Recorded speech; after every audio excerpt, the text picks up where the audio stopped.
Hello, everyone. This is the Easy Allies podcast. I'm your moderator, Kyle Bossman, and joining us this week, Ian Hink. Hi. Ben Moore. Hey. Brendan Jones. Yowza. And we are here. That feels good. A spooky pre-Halloween night. We gather in Jones's garage for the session of the Easy Allies podcast. Do you know? We're looking good this week. What? We're sounding good this week. Hopefully. Better. We're looking better. We're sounding better. We have both. Under Ian corrections, Hink is there and just Brendan last week's podcast? Is that just like one correction unto itself? What was wrong with it? I saw the tweets. But People were pretty kind to us. So, Ian, we just had a slapdash podcast last week. Yeah. Just putting it together. In many, many ways. I think as long as you're open and honest about it and Yeah. saying, hey, we tried our best. Yeah. We set up these microphone stands as best we could. People were very supportive about that, and I appreciate that, everyone. But I love I was driving to, that was Amanda's birthday on that day, and so we took her out to dinner that night. And we're like driving to dinner, and it just hit me like, oh, wait.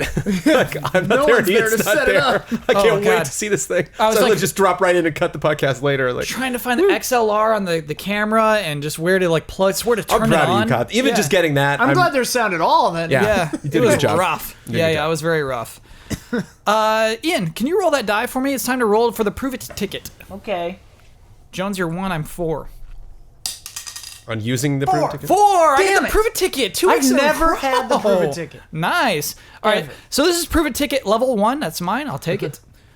Do you know about the levels now, gentlemen? There are levels? If people don't use it, it levels up. Yes. Oh my god. Just to add an incentive to use it. Actually, level 2 is something I have to explain in the upcoming corrections. So we might as well start okay. those now. Yeah, do you want to start those? We probably should. Begin corrections music, please. I effed up the bets. We'll take care of that later. Don't worry. If you have bet corrections, they're all going to happen later. Don't worry about it. Nice. You can log into an Xbox and run Gears of War 4 and run Gears of 4 at the same time on PC with the same account. You totally can. Look at that. Play anywhere, crossplay at the same time. Nice. Pretty cool. Rockstar actually had heavily hinted on upcoming story DLC in GTA 5 on their blog. It's mean. If you go back and look at what they said, they're like, stay tuned for new info on story DLC for GTA 5. Multiple times. The info being, Straight we're up. not doing it. I the info to stay tuned for. believe it was in production at one point. I Yeah. don't know if it is anymore. It's really sad. So let me talk about Prove It Ticket Level 2, which is Take It Back. Just want to make it clear, you can't say take it back on anything. You can say take it back on something that was flagrantly offensive to you, but you can't make someone change their opinion, just so Sure. we're clear on how Level 2 works. Take it back. I did take it back on Damiani, perfect instance. He said Yeah. something very offensive to me, and he took it back. That is flagrantly offensive. That's great. I like that. And corrections music. Whoa. Well, we got a couple little more old business to deal with. Old business. I want to give Jones an opportunity Thank you. to explain himself for why he thought there was a character who had bought all gold stuff in Gears of War 4. Well, see, there's always the difference. Sometimes we have corrections on speech, Yeah. and sometimes we have corrections on inflection, like Okay. like intent. Sure. I hinted that if you were to see a person who is an all gold in a Gears of War multiplayer game, that person might have attained that visual prowess through a pack of cards that they had purchased. Not so. There's a game mode called Guardian where you have to kill that person, and then you can kill the other members of their team. So first point, what I actually said is correct. I said you can buy cards and they change your appearance. I loaded a multiplayer game and saw a guy in all gold. Those are true statements, actually. Like, I was insinuating that I think the guy became gold, but I thought that because that was my first and only match of Guardian before that podcast. I still played the game several days after that in the process of reviewing. I hadn't, already written the script and been like, I know everything about this game. Yeah. It was the first match of Guardian I had ever played in Gears of War 4. And there's another skin that makes you, all rainbow. So seeing an all gold dude is not, Whoa. totally out of control. I can be all rainbow? You can have a card that you're tie-dyed basically. You're okay. I'm probably gonna have to correct that next week. Pretty sure that's a card though. Did this misconception affect the review score? It of did Gears of not. War No, 4? I still hold to my score of Gears of War 4. Okay. But Guardian, fun mode. But definitely a mode. Apologies. I thought it happened. I read through the comments. I thought we finally found one. I thought we finally found one person. How dare you? We need to nip this in the bud. You listen to this comment. This is from War Too Good Bag. I like Princess Bride, especially the main theme, Somebody once told me. Ah, so close. Or too good. I have to tell you, you got it So confused. close. That song's actually from Shrek. That's You're in just Shrek. see now That's this in you're Shrek. getting in the way of my business, Kyle, because now you're flooding my Twitter feed with just All these Shrek fans are attacking you now? I don't understand. exactly what's Shrek happening. fans are notoriously bad people. Please leave Jones alone, okay? We will find someone. We will find one Sorry. person. I'm so sorry. We made him the moderator. I don't There's know got why. to be someone out there who likes Princess so Bride sorry. more than Shrek. Did I tell you this? Huh. I just finished listening to Carrie Ellis's book. He plays Wesley in The Princess Bride, As Okay. You Wish. Sure. Where he's talking about the making of the film, and it's really bizarre. In the last chapter, the epilogue, he's talking about how great it was making Princess Bride and how much he loves the movie. Okay. And then he says, if only it had been as good as Shrek. He says that at the He end. says for him that to in say the that in end- that book, yeah. In the end of It's As You bizarre. Wish, a book about how wonderful Princess Bride very, is. very end, the last page. The last page, he's like, I wish it was as good as Shrek. That is insane to me. It's ridiculous. It's not Even right. Carrie Ellis likes Shrek Mike more Myers wrote the than- foreword to that book. Actually, it's Yeah, a whole bizarre yeah. Even storm of even the characters coincidences. in Princess Bride like Shrek more. This than makes him. no sense. We It's gotta crazy. find. There's gotta be someone out there. It's please. crazy. I don't get it. Okay. Do you know my favorite way to start a podcast besides nonsense? Game I'm not announcement. gonna say it. I'm not gonna say the thing I always say. Well, I went through normally that it is- phase and now I'm out of it. Normally it is I've game accepted. announcement, Jones. But there's something even better than game announcements. A death. Not a death. I said it. Yeah. I said I Actually, wasn't gonna say it. That was the right time. A console announcement. Yes. Oh my goodness. A console reveal. A console reveal. Yeah. You're right. I guess it already was announced Sure. as the NX. It is now known as the Nintendo Switch. Yeah. Let me rattle off some details to anyone who's never heard of the Nintendo Switch before. Basically, this is Nintendo's new console. It's a handheld device, I think it's fair to say, that docks into a taco shell dock. A little bit of the screen peeks out of the top of the taco shell. The games are cartridges. You got detachable controllers that slide onto the screen side, attached to each other, attached to a grip, and can be held as little baby controllers on their sides. And those baby controllers have shoulder buttons? Yes, they do have Built-in shoulder buttons two-player. apparently. Games shown in that reveal trailer, we saw Breath of the Wild, Skyrim, a modified Mario Kart 8, NBA 2K17, a new Mario 3D World-esque game, and a modified Splatoon. Boom! That's what happened last week. Yeah. 3.5 minutes, I believe, something around there. Like there. Not the day after the podcast, the day after that. Yeah, yeah. Thursday morning. Your worst nightmare didn't come true, but it was close. Yeah. Definitely was always afraid of that all year long. Yeah, some people are like, Kyle called it. I've been afraid of that happening all year. I've been afraid of the NX getting revealed constantly. I Right didn't call it a after a thing. podcast? Yeah. That was a fear I've had consistently. We all knew that it was gonna be a console and a handheld, right? Yes. Because I remember saying that, and then I remember Blood or somebody being like, "No way," and I was like, "It's clearly that's what other gimmick can they do?" Yeah. Well, Not saying it's a gimmick. I'm just saying like it's Nintendo. yeah, I mean, it's fair to call it a gimmick. But basically, we are a week after the announcement right now. And so it's tough to dig out new things. But I got 4 questions for the panel that I would like you to respond to. I'm curious how you feel about these 4 questions. Question number 1, are you surprised by the positive reaction to the Nintendo Switch? The internet's generally liking it. It has almost 18 million. I'm sure by the time this is posted, 18 million views on that thing. Crazy thumbs up ratio. People are digging it. Are you surprised by that? To me, no. Why? It just seems really jolly. The announcement to me, the trailer was really jolly. It seems like the Switch knows what it is, and it seems like they're like, yeah, we've got cool processors and all that, but we're not in that fight anymore. We're just gonna have fun and be Nintendo and make a handheld console combo, and it's gonna be great. And Like, you don't think- worry about it. And the internet said, yeah, that's okay. And the internet Thumbs was up. like, yeah, all right. Because, like, that's the thing. Nintendo, when they try to beat the big boys, they don't. And that's lame. But when they try to be themselves and actually come up with new cool ideas, you get the Wii. Or and the then that's Wii U. fun. No, but the Wii U is like, the Wii kind of, but different. And they were trying to beat the big boys with that, I think. They were Jones, still trying to, like, they were like, oh, we got third party, we got whatever, Quantum... Or like not Quantum, Watch Dogs or whatever it was that they were trying to get on there. You know? on the Wii U? Yeah, and Watch then it, Dogs like- made it. Definitely made it on, actually, but like eventually. way later, you know. Jones, are you surprised by this reaction?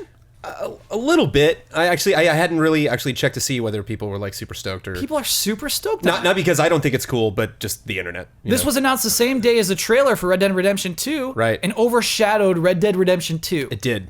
And specifically, even that trailer, a lot of people were down on. They were excited about the game, but they were like, "Oh, come on, more!" Yeah, and that's not how Rockstar does it. That was very in line with previous trailers that they've done. But yeah, I mean, maybe it's, you know, we hear about what this is going to happen with the Scorpio, and we kind of get some specs on that, but we don't know specifically when that's launching. And then, like, you know, we finally find out what's going on with the Neo. It's announced at the PS4 Pro. Kind of mixed feelings about that. And then here they're like doing something really genuinely interesting. And I think Nintendo was in a different position when they announced the Wii U, so I think our expectations maybe were a little bit higher or just in a different place. So I think we were prepared to see them do something really interesting, to see if they can merge, you know, console and handhelds. Whereas, like, we got that gamepad the first time, we're like, wait, what? You know, like, huh? And so much of that demonstration, the video they did was like, here's how it works. Here's somebody actually practically using it. Are you saying the leak was good? Because it prepared us for I think that? all the speculation and everything we build up, I think that was all positive. Ben, the internet usually is not kind to Nintendo. Why now? Because there's not enough information to be mad yet. Okay, that's an interesting. Yeah, absolutely. No battery life, no specs. No Yeah, hard yeah. drive space. That's No, a good- these are the games at launch. You know, I think. here's just any shot of the online store. Yeah, I think they did something that was really smart. The idea of just taking your games on the go is great. We don't know exactly how that's going to work yet, but that idea is really attractive. Here's 5 seconds of Mario. 5 seconds of Mario is enough to make you happy. Maybe 5 minutes of Mario might make you mad, depending on which direction they're going, but 5 seconds of Mario is probably going to make you pretty happy. Okay, we got a dog attack outside. Jones is taking care of it. My second question, just for Ian and Ben, is, what do you think about the design? What do you think about the design of this product? The hardware. Looking at that thing, what do you think of that design? Yeah. Not even aesthetically, also ergonomically. Like, what do you think of the product itself? I worry about the squares, like The squares. Like the handles are kind of square. They're like Wii remote shape, but I don't know. They look less rounded to me. I'm afraid we're gonna have to call those Joy-Cons. Are they Joy-Cons? Yeah. Oh boy. Oh boy. The Joy-Cons. Yeah. With a product like this, you really don't know until you hold it, I think. I mean, that's a great point. Like I want to know, because it's tough too, because it's a handheld device. So it's like you want it to feel really solid, and you want it to have heft. But if it's too heavy, it'll be tiresome to use. So you want it to feel, and their builds are usually pretty high quality. So I think it'll be all right. Jones, the question we're posing now is, what do you think of the design itself? Like, seeing the product finally after hearing about it and rumoring about it, how do you like the design? I like it. I think it's I think it was a mistake. This is kind of off topic, but like I'm resenting that video more and more the more I watch it. You're resenting that video? Oh. That video is pretty messed up. There's a lot of stuff in that video. It's like, come on. Like, It won't work like just that. situations where like the guys play basketball. It's just really bad. Really, really bad. Like, bring your Switch to the basketball game with the guys, and you're Jones, gonna I'm stop. so ready to argue on it. And it was surprising. It was surprising for Nintendo too. It was like the Wii told me constantly to go outside, and then here they're like, go Don't they- outside, but then play video games while you're out Don't they there play a basketball video game together? while they're playing the basketball game. Oh, I forgot they were actually playing. And just like, I think you flip that thing over, it's gonna be great for retro games. It's gonna be great for kind of the more simple handheld games. But like anything in 3D, I can't think of any circumstance where I'm gonna want to play that on. What about NBA a credit card? 2K17? Yeah, no. Or 18 in this case. No, You don't need a second analog stick for that thing. I guess not. For passing, but come on. Wait, it only has one analog stick? Well, when a Joy-Con is held sideways, Oh, you only right. have one Yeah, analog yeah. stick. Right. Ben, what do you think of the design of this thing? I'm a little bit worried that it's going to be a jack of all trades, master of none kind of thing, because when you see them holding the Joy-Con controller sideways, their hands are like this. Yes, you know? They're tiny. And I just, if it looks uncomfortable in the reveal trailer, I wonder how it's actually going to play out. And I think it might be a situation where, you know, there are just some control methods that I just don't use at all, and I'm okay with that. But yeah, I wonder if it's going to be kind of like a off-brand controller situation when you have a bunch of friends over and you're like, actually, you have to use the Joy-Con this way. Mm-hmm. So. They did show the Pro controller in the trailer. They made a point of that. Well, what do you think about the Pro controller? It looked similar to the other one, which is good. Okay. People like the Nintendo Pro controller, right? I do very much so, like the other. That's very good. Is it a touch screen? Not confirmed. And No, they're not confirming or denying that it's a touchscreen. And do the controls have motion in them? Also not confirmed or denied. And can you use the screen and the TV at the same time? That is confirmed. You cannot do that. Wow. Okay. So they're just like the Wii U's not a thing anymore. Yeah. Second screen, dead. Dead. Okay. Let it die. Here's the thing. When I first saw the Wii U, when you immediately saw that gamepad, you said, "Oh, Yeah. it looked dumb. It looked dumb, and it still does look dumb. It looked dated from the moment it was shown off. This, I don't think, looks as dated. Am I alone there? It looks less toy-like. It looks more like a tablet computer Sure. with controllers on the sides. To me. There's no immediate compromise with it like there was with the Wii U. You know what I mean? With the Wii U, it was always, well, you can't really. It's not the same. It's not you can't take this and go wherever you want to with it. It's like maybe useful in some instances sometimes where it's like, no, you want to play Zelda on the bus? Go play Zelda on the bus. It's the same game, everything. You can take it as far as you want to. And I think just immediately that's much more attractive. Okay. Does the base, like, if you've got it on the base, are there other computer components in the base, or is the tablet the whole thing? This is another thing we'd like to rumor and believe in, that maybe it's rumored that the handheld itself can only do 720p. Okay. And I guess our hope, the internet's hope, is that when you slam it into that taco shell, suddenly it'll be able to export at least 1080p. If that's the only difference, I think that'd be fine, because on a screen that size, you're not going to really, like, 720 will look good. Yeah. And it'll run just fine. Like, that won't be a problem. But, like, if it's a situation where, you know, the graphics are way downscaled or something, then that's bad. Yeah. I mean, on the Wii U, pretty grody sometimes. Yeah. It's a weird resolution that thing runs on. But it won't have to be simultaneous. It'll be a whole different thing. Question number 3. When you look at the logo and the name Nintendo Switch, in particular, the branding, is it genius, or do you get the impression this is an offshoot? I think it's genius. Okay. Yeah. I really appreciate, for the first time in forever, you can learn so much about it just from the name. And I love that the like right side comes down and clicks, Nintendo Switch. It just has a snappiness to it. It has immediacy to it. Like it feels like Nintendo isn't trying to be too clever for its own good, which I feel like they often are, and I really appreciate that. The logo, just, you know, kind of like broad strokes.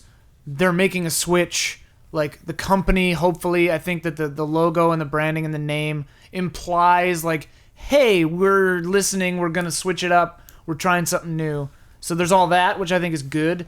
But also, yeah, the tactile, like the little of the thing feels good to see, and it sounds good, and it makes me want to put the controllers on the thing. It makes me thirst for that tactile response of using this thing. Humans love to click things. Yeah, I can't. I'm so excited to just. What's like the click this 3DS thing when it together. like snaps into place when you open it up? Like, And they're just good like when you're at done, that. like, all right, I'm done with that session. Kaboom! Like, They're let's go. good at that kind of weird little thing that you don't really appreciate out loud generally. The power button on the NES. I love that thing big time. Oh my god, That's a good yeah. button. Actually, you know, that's a really good point. They went back to that animation and sound, the logo, like 5 times throughout this 3.5 minute trailer. I think it was really good each time. Just to reiterate it, you didn't leave that trailer not knowing what the name of that product is.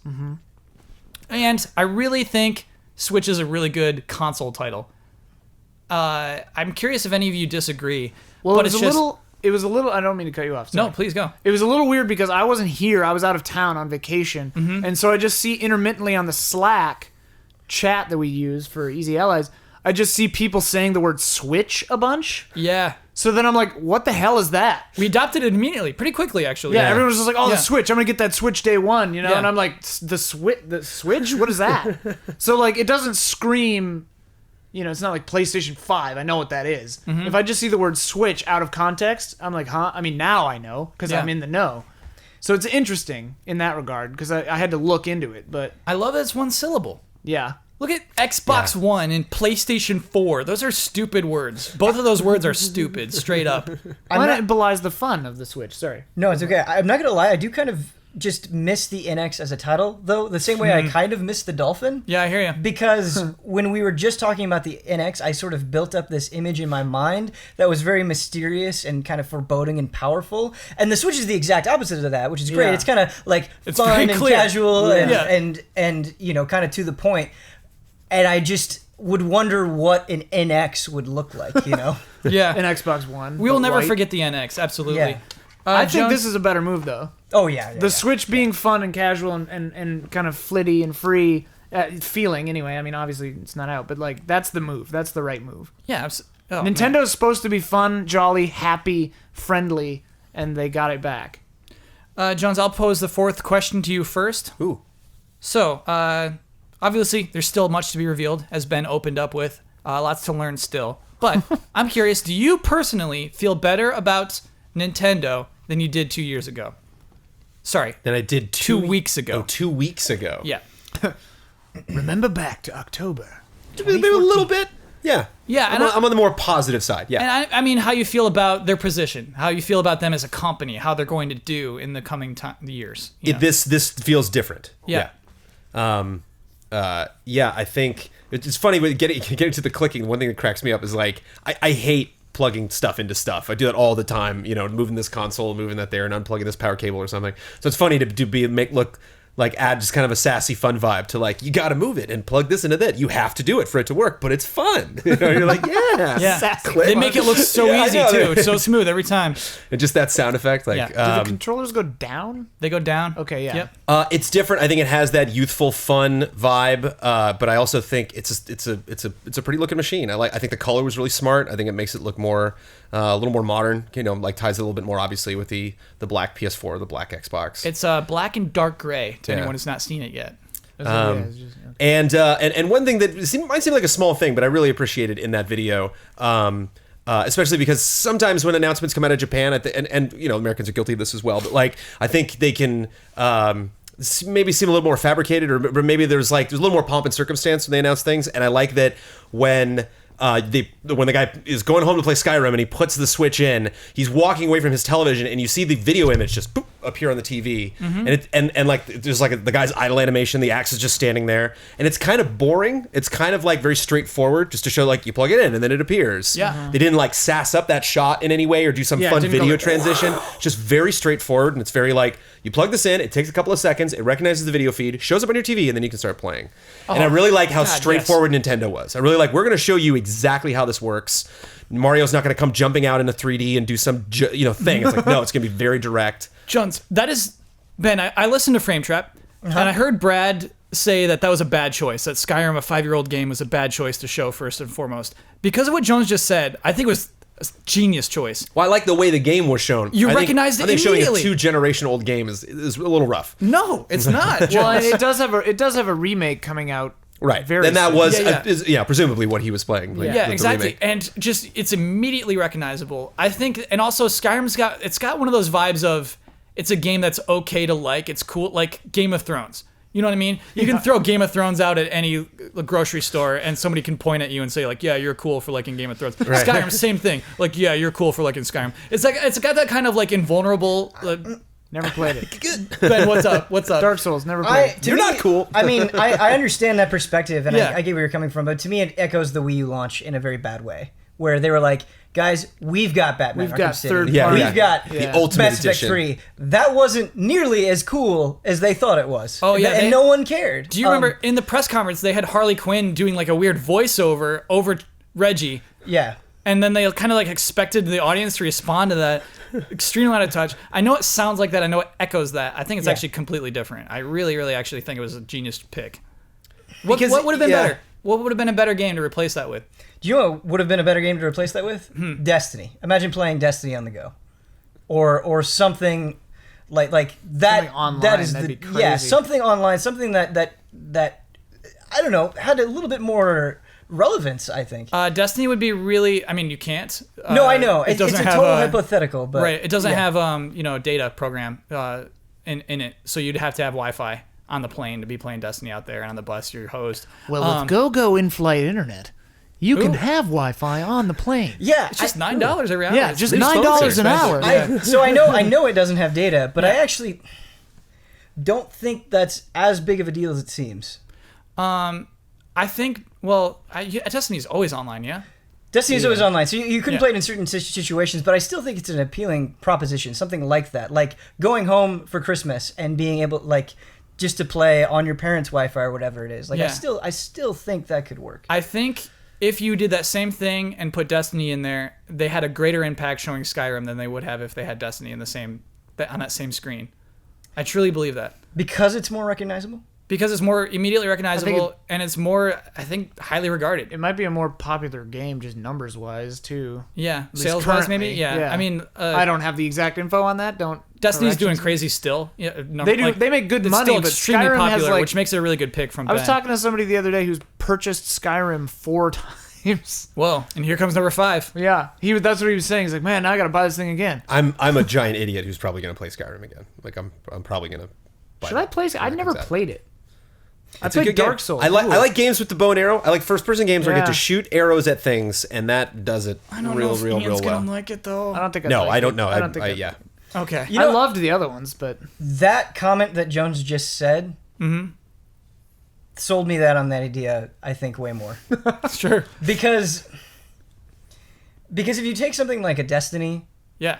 or anything like that has constant progression, like I haven't played Destiny in a very long time, like since Taken King, and my first thought is, oh man, I got to do all this work to catch up to my friends. Whereas if you think about it, something like Skyrim, it's something that you have some nostalgia for, that the idea of taking it on the go is really appealing, and you can just hop in. You don't have to have a character. You don't have to have played the DLC. Yeah. So that is actually a good point. Well, I think the most obvious example of why they pick Skyrim is just the continual advancement. You know, that like this is one of those games that doesn't have a clear stopping point. It's not something where you're like, oh, I finished that puzzle in Mario, or yeah, I beat that level, you know, in that 2D side-scrolling action game. We put the game down, you know, or that was, I got that one ending. Okay, I'm done with that chapter. Done. Yeah. It's like Skyrim, you keep playing and keep playing. It's 4 a.m. And so like the idea that like I'm on the plane, I'm in my apartment, I'm in the car, I'm in the cab, you know, you can just keep going that whole time. I mean, it's crazy. It's we're tempting. talking more about Skyrim than that new Mario game that was shown off. I don't even have it written down that we're to talk about it. I hate that she Mario runs game. towards the edge and then slides right before she jumps. She's like, what are you doing? There's like a cannonball going right next to her. And she's like, it's like, what? Her friends No, are calling jump! her. No, don't her friends are like, hey, come over here. Yeah. Karen. The internet calls her Karen. I don't remember that She's at got all. a name, yeah. The Mario. The new Mario I don't game? remember it at all. It was From 2 that seconds. trailer. Probably Yeah. 2 full seconds of Mario. I think Skyrim, just again, is a technological benchmark to just be like, hey, it can run Skyrim. Theoretically, the newer Skyrim, which Better would be, run Skyrim. That's a good point. you know, they're just like, hey, you can run the new Skyrim on it. Just to have, it's like, so you have an idea of where we're at right now. well, yeah. it's just there to say like this Nintendo system is capable.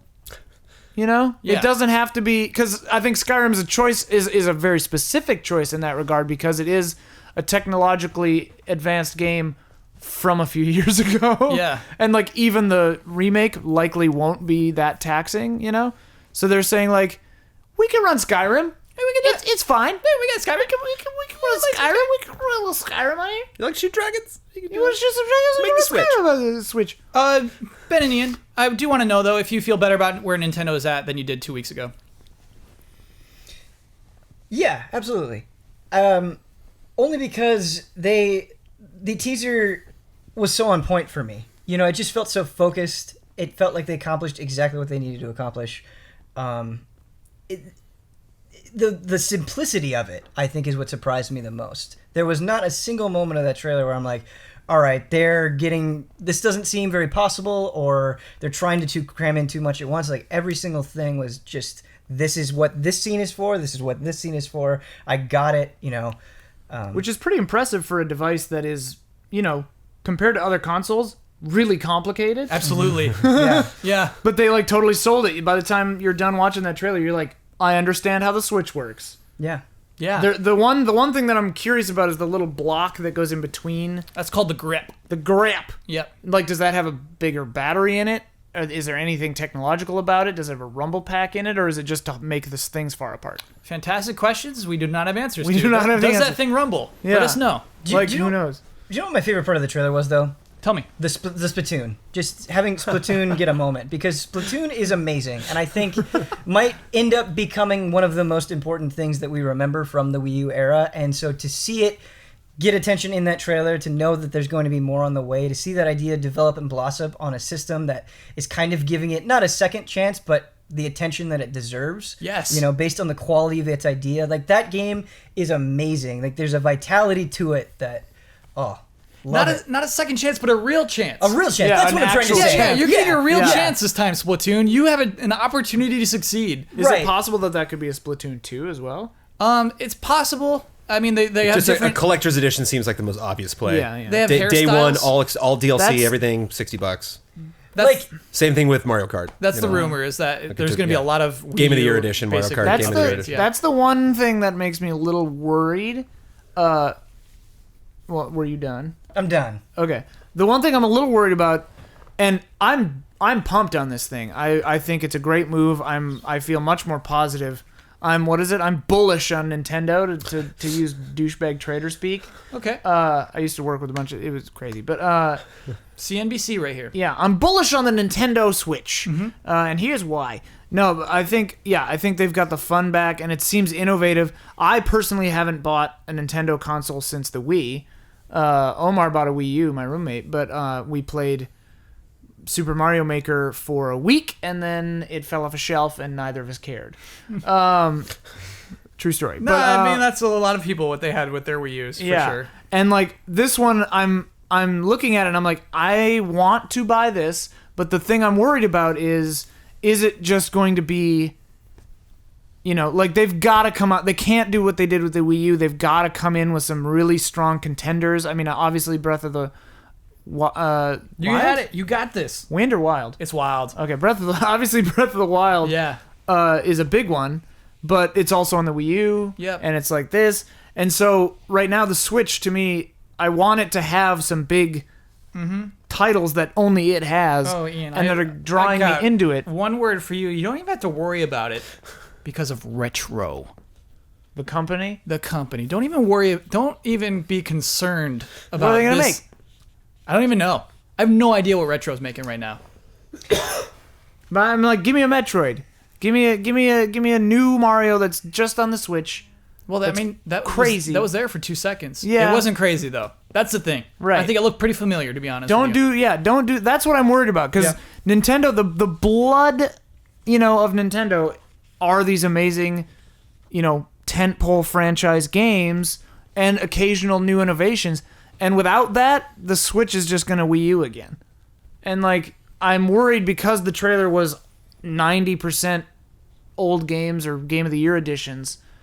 You know? Yeah. And it's a little soon. It's not out yet, but you gotta. In the defense of the video, I think that it's better to show those games you're more familiar with and how the hardware itself handles those games than to show off new games. I agree. Because it would overshadow the console announcement. Yeah. Okay, that makes sense.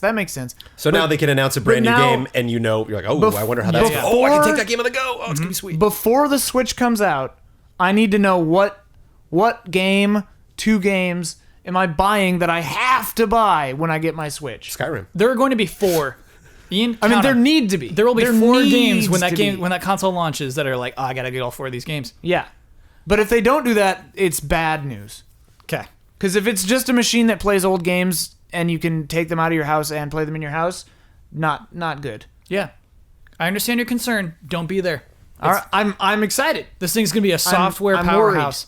I do want to move on. It's so fun to talk about Nintendo Switch. We're gonna talk about it all year. Oh man, What do you got? this is what I want to talk about. Like, I could go on for. I know. I want to do a 2-hour NX special. I want to hold Switch it. Special. I'm really excited to hold it. Easy it's on gonna be so eyes. fun to hold it. It's gonna be NX so special. fun. And it's the thing. There's no E3 between now and then. We're just gonna get it in know. March. I know. Yeah, That's so crazy. I'm excited. I think I've told this story before, but and it's brief. I got a Wii controller. I got the Wii first of the new generations, but I had a Wii controller before I had the system. Yeah. I bought the controller, and I would just like sit there holding it. I would just sit there holding it because Yeah. I liked the way it felt. It's got some good weight to it. It really is a so nice I just product. want to hold You're the preparing Switch. Red Steel training. I was like you were ready to pretending. go. I was like, I don't know what year did that come out. I was like, oh, you know, 2006. old. Yeah, I was I was like almost done with college. Yeah. And I was sitting there just pretending, playing pretend with a Wii remote. Oh. Another unfortunate part of recording our podcast last week is that we had to talk about the announcement of Red Dead Redemption 2 without seeing that trailer. Yeah. I thought the trailer would reveal more, to be honest with you. I could think a lot of us did. A lot of our opinions probably would stay the same whether we watch the trailer or not. However, the juiciest headline I've plucked to talk about Red Dead Redemption 2 is, I'm editorializing already, but there was some exclusive DLC announced for this. You know how I love those types of announcements. Jones, I would like for you to actually read the language that was posted on the PlayStation blog. It's right there at the bottom. You'll find it within a bracket. This was, with the announcement of Red Dead Redemption 2, this was what they posted on the PlayStation blog. Not your question at the end there. Just Nope. okay. Yep. Handcrafted to take full advantage of PS4, Red Dead Redemption 2 is an epic tale of life in America's unforgiving heartland. The game's vast and atmospheric world will also provide the foundation for a brand new online multiplayer experience. We are pleased to announce that PS4 players will get first access to earn select online content in the vast open world of Red Dead Redemption 2. Check back on PlayStation blog for more details soon and for all the latest information on Red Dead Redemption 2. And if they promise you story DLC, don't listen. That's what we learned about blog posts. Well, you know the hot word in here. Give me the hot word. You can put the pin right in earn. Yeah.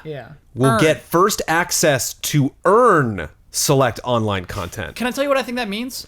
I think it's going to be like GTA of course, Online, where you of can course. earn money, but you can also straight out buy it. Right. Yeah. But you can't buy things. You buy the money to buy things. Yeah. Right. I think that's what that means. So that Jones. means they're doing Red Dead Online? That's Oh, what for they're sure. Oh yeah, As long- it's gonna be Yeah. They're I think right now in that company, I think all of the online stuff is just like little more attention right now than all the story stuff. But granted, the story team isn't huge at Rockstar. Like there's a lot of talented people there. There are only 2 Housers. But from what I can tell, I mean maybe that's just the way that the games are credited. Like it really is just a couple people that kind of control all of the storytelling. Housers don't deal with Red Dead, do they? Yeah. Oh, no Housers- way. Yeah, they're out of control. But yeah, I brothers or wonder. something?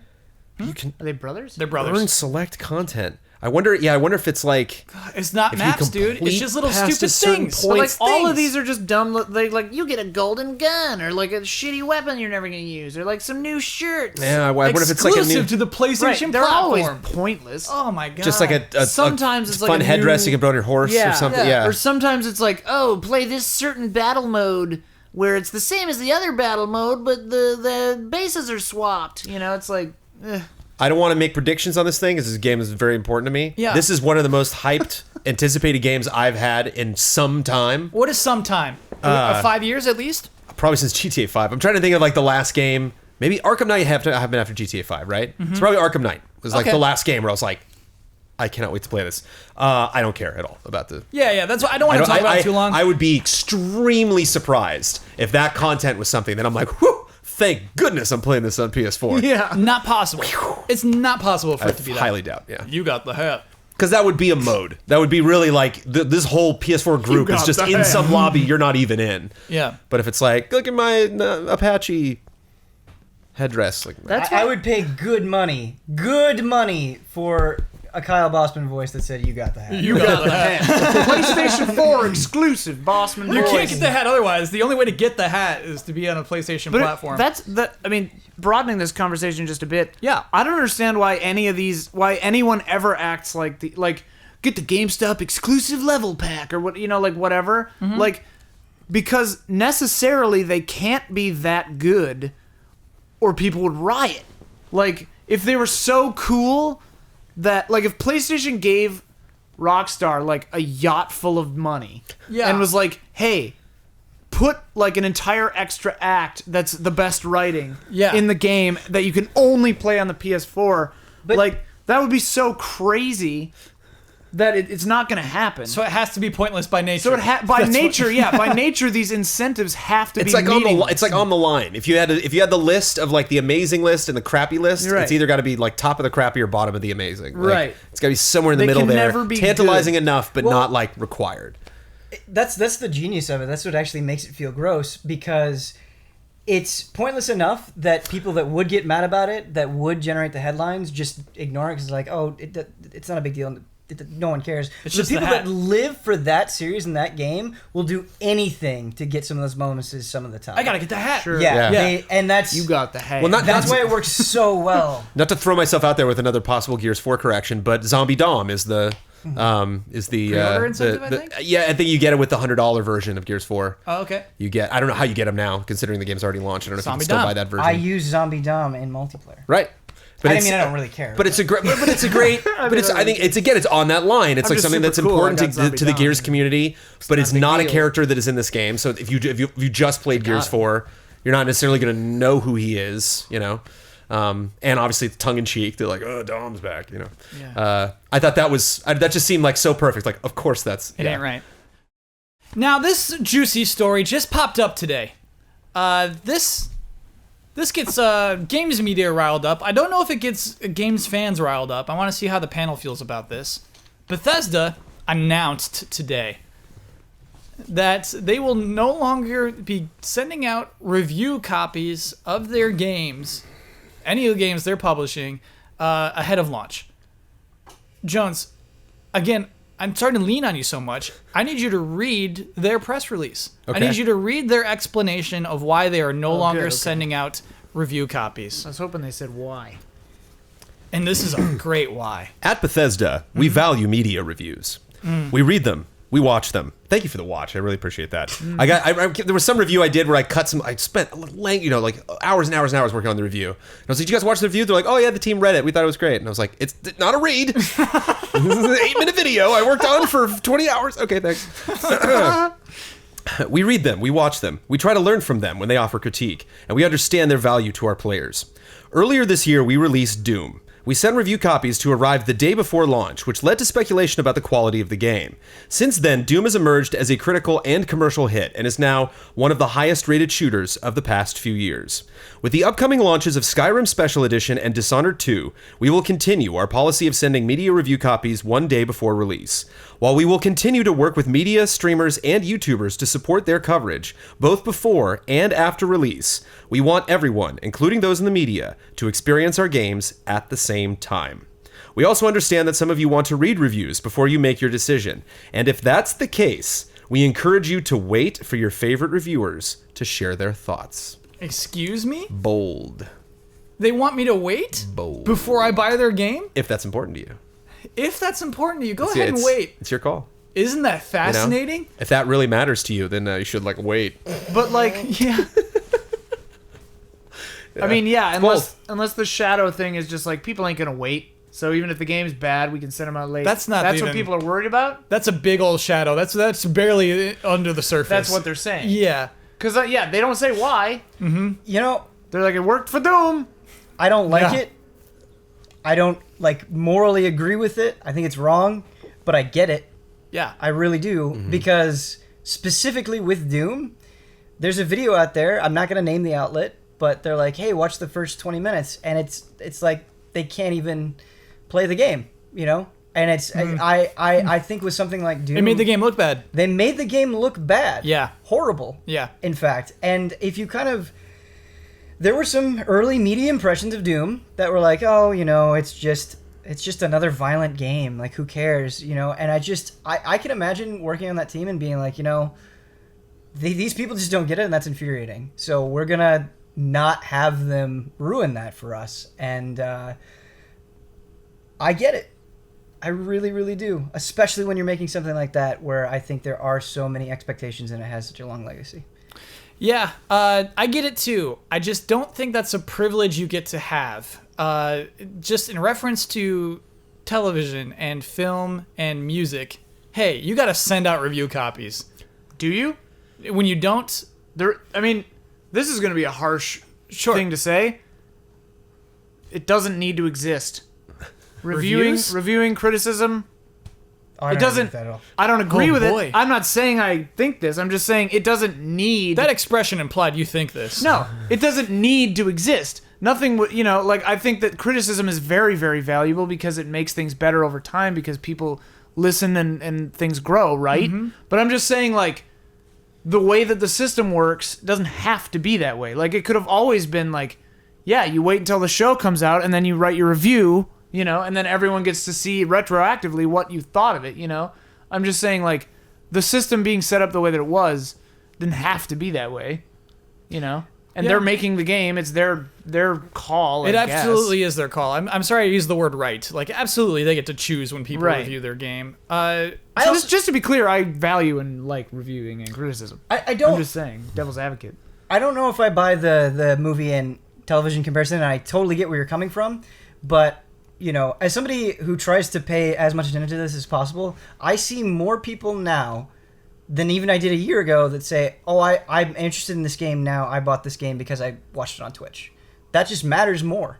Oh, yeah, absolutely. Why would you base your opinion on a review when you could watch a guy stream it maybe 12 hours the day before it comes out? And that guy's probably better than a video games journalist. Almost guaranteed. Sure. Yeah, I mean, I get that. Right. We, as games media, have less sway than we did before. Yeah. That's diminishing year by year. Jones, do you think it's fair? Do you think more publishers will follow? I think it's an extremely bold move. I would be surprised if we see someone like next week make this announcement. I think people might shorten that window. I think they might take the opportunity to maybe test something out on a big release that's coming out. But this seems like something that had been brewing at Bethesda for a while. They finally just put their foot down, like, you know, we tested it with Doom. That worked out well for us. It's kind of tricky because they're like, we released it before, and Doom ended up being like a really good game, and it was surprising. Like, we were a little nervous, you know, that we were getting the game late, and I was kind of curious, like, is Doom gonna have an interesting story? You know, like, how long is this game gonna be? You know, based on like my time with it. But like, is Dishonored 2 gonna be great too? I don't know. You know, is that gonna bite you later? You know, Bethesda, are you gonna regret that? Get ready. Dishonored 2 isn't gonna sell what you think it's about to sell. No one cares. Be ready for that. Just get prepared. It's not. You're not gonna have the Doom effect with Dishonored 2. I'm strangely biased with this for two reasons. Okay. One, we are building toward the same exact access that we had at GT. We're slowly chipping away at some companies. We've kind of picked up right where we left off. Others not so much. Yeah. Some were like, oh, game trailers, sure. So like Bethesda, So like Bethesda being like, you all get it at the same time. It's kind of like, all right, like, don't have to worry about that one. Nice. Okay. Yeah. And the reviews still come out 2 weeks after. I personally, I don't think there's ever been a game in my entire life, even in my back in the day, we're line by line reading EGM's like 3-part reviews that they would do. I don't know if I've ever bought a game that I was not considering 4-part based on a review. You know, it was like, oh, I don't really like that. Oh, I read this review. They liked it. Now I'm going to purchase that game. Never in your life? I do that. I do that a lot. Jones, especially in those EGM days, I bought games exclusively because of reviews. Yeah, maybe I just can't go back that far, but a lot of it was my friends. I mean, all my friends owned a Super Nintendo, and that was like the main console I was buying games for. And so it was like, if you liked it, cool. Then I bought a lot of really dumb games, just Jones, impulse buys. I didn't have any for friends. each person on this panel, I've heard you talk so much about this game. I'm getting that game. I've seen that in response to Ian talking up games, Ben talking up games, you talking up games, Jones. I mean, our friends are professional video game reviewers too. So that's what I'm saying. Like, to me, the review process is this big conversation that we all get in. Sure. So I appreciate the high scores, the low scores, things in the middle, weird opinions, articles that come out a month later pointing out stuff I never thought about. You know, like, I just enjoyed that entire process as opposed to like, of all of these, that one's correct. You know, like, I just don't think, or that one's going to, you know, turn the needle, or that one's going to hurt sales or help sales. I don't want to. Hard for me to think that way. Hard for me to like step out of my job and look at games that way. I hear you. For me, it's all about like, I know this person's tastes, and so I value their, you know, or like for me in movies, I just do pretty much generally the opposite of whatever E-Online thinks. Like, if they hate it, I'm like, okay, that movie's good. Whoa, what are you calling out E-Online? Because for years that was true. I mean, I don't know if it's still true, but like for years it was hilarious. Every time they hated something, I was like, this Leave is a good movie. E-Online alone. What are you even doing reading them? It's just show up on whatever. No, it doesn't. You have to go to E-Online to read the it reviews. was on like Rotten Tomatoes or whatever. All right. I got one last beef with this, and it's that reviewers get games one day early from Bethesda. Because that seems to imply to me that we want everyone to play the game at the same time. I actually really like that sentiment. They don't mean it. They still want reviewers to feel a little special, with that one day. And what game can you beat in one day? Right. Yeah, it's not enough time, so it is just what game Bethesda is releasing can you beat in 24 hours? That's what kind of gets me. Ben, is that what that is? Is that just a move to make reviewers feel slightly happy? I mean, maybe if they weren't heavily advertising, hey, if you pre-order Dishonored 2, you can get it a day early. Yeah. That's If you pre-order, you get reviewer access. right. Yeah. So call that it that I that, think do they? that No. muddles the message a little bit Yeah. for me. It's What- a muddled message for sure. I'm trying to think. One other positive occurred to me, Sure. just so we're not totally down on it. Many times in our past, now and game trailers included, there have been situations where the game hasn't been patched yet while we review it, and the review goes up when the game comes out, and technologically the game is different. Like, the game that a person plays is technologically different than the game we reviewed. Sure. Think about, what was it, Drive Club? Like, Sure. the servers were amazing when we were reviewing it, and then it sucked when it came out. Right. Yeah. And then, like, I mean, frame rates with Dark Souls 3, right? You had Yeah. that issue with that, and then when it Load came times out, Bloodborne. and load times in Bloodborne, and Yeah. Witcher 3, and all these things. And, like, if we don't review it until the game, the retail copy, effectively, that would be less of an issue generally. Yeah. So the game we'd be reviewing would be more accurate to what's coming out. I mean, only a few times has it affected our score so dramatically, like Yeah. Drive Club or Dark Souls 3 or these things. Like, Especially now that we're stars. yeah. I don't know. But yeah, But, I mean, yeah, with stars, it's at least a little less- positive side. And you understand the game better after launch than before, I guess. I don't think you were wrong. Oh no, it's not that. I'm not coming after you. No, the thing I wanted to say is, kind of going off of that. I think the reviews that get the most eyeballs have changed dramatically as well. You know, if you think about somebody like an Angry Joe, right, who tends to get like over 1 million views for every review he does. His thing isn't, I'm gonna have this day and date. It's gonna be a 6-minute video, 1,000 words. Right. You know, he goes in for 20 minutes, 30 minutes, and if you're Bethesda and you say one of the biggest reviewers is not going to put this up until a week later, 2 weeks later anyway, and he's going to go into all this depth, or like a Total Biscuit kind of has a similar approach, you know, I think that would change your feelings on it too. Sure. Yeah. Yeah, I mean, it's weird. We live in a world where those people matter more than IGN. Those reviews. Well, maybe not more than IGN. IGN reviews are still really huge. I'm sorry for saying that, IGN. And I You're mean, not that sorry. Current owner of game trailers. yeah, I would not be surprised. I mean, this is where to me it'll get shady. Where's it Is gonna get if- shady? Is if IGN still gets it early. Like if somehow Oh, they like, probably will still get a lot of games like early still. they're still gonna do the IGN first. Like, you know, they're like if they've got Dishonored 2 like 2 weeks before everybody else, then it'll be like, okay, hang on now. They still got that sway. Yeah, They got a lot of sway still. That's where I'm like, oh, this is smarmy. Never mind. What? Nothing. It's bad. We got to move on from that Okay. one. I always want to prod. I'm like, tell me. This is an exciting story to me. To me, this story is about video games growing up a little bit. It's like, hey, video games, you gotta adapt with the times. You gotta catch up. We got a strike happening right now. Strike. SAG-AFTRA is striking from video games. That's a pretty big deal. It is affecting the household of one of the people on this very couch. Jones, what's going on? We're financially in dire straits. This is Yeah, a what's really bad happening here? year. I mean, first, I lose my job. Yeah. I'm just got, Patreon funded. Yeah. Now, wife's out of a job. Just They barely show that commercial anymore. they barely show the damn commercials she's in. Yeah, it's crazy. It is something. It was one of those moments where like sitting on the couch, just kind of chatting about it, and then I'm like, wait, you're gonna have to explain this again. I'm gonna have to talk about this. Like, we are likely gonna bring this up in the podcast. Yeah. And it's not often that like So- just a hang on, casual wait, conversation wait. with my wife. Yeah. So you don't care about what your wife's talking about unless we have to talk about it on the podcast? No, That's it generally was. how it goes, right? It was just. It was like I need this in written form. Like I'll remember this now in The this present deets. conversation, but I'm gonna totally screw up these details. I know the deets. So she actually wrote down Oh, okay. You Whoa, got it. Notes. Jones, you got some details? directly from Amanda. Okay, cool. So obviously we're going to be a little biased in there. Jones's wife, Amanda, I'm extremely biased in this. Yeah, sorry. yeah, is a video game voice actor. Correct. Yeah. All my friends are too. Right. Yeah. It's just like They're it's not all I've been working hearing right now. about They- lately. And obviously, Yes, I'm not your subsequently through Amanda, I have met several amazing voice actors. in the Okay, so industry. Jones, do you have the entire deal? Do you have like an entire? This is from Amanda. Amanda wrote this out. So this is Amanda's like cheat sheet on. Okay, let's do it then. on Let's the go with video Amanda's game cheat strike. sheet. Let's go with what you got there. In a nutshell, here's what we are asking for. Yes. Number one, When we're doing mocap that involves stunts or other dangerous scenarios, to have a stunt coordinator on set. Fair. Give Number it to 'em. 2, Pay up. that strenuous vocal sessions, such as combat dialogue, fight sounds, screams, etc., be limited to 2 hours maximum. Actors have bled from their throats, thrown up, passed out, lost use of their voices for weeks, and in some cases have had to have had surgery from vocally stressful work. Number 3, to know what project we're working on. In some cases, actors have arrived for their session only to find out that they'll be saying racial slurs or doing a mocap simulated sex scene. As VO actors, we sign NDAs nearly every week just for auditions. Once we get the job, we need to know what's going to be asked of us. Number 4, the biggie, secondary compensation. In every other contract that actors work under, there is some kind of secondary compensation, aka residuals. We're asking that of the highest grossing games, there be some kind of bonus payment after the game reaches a certain tier of success.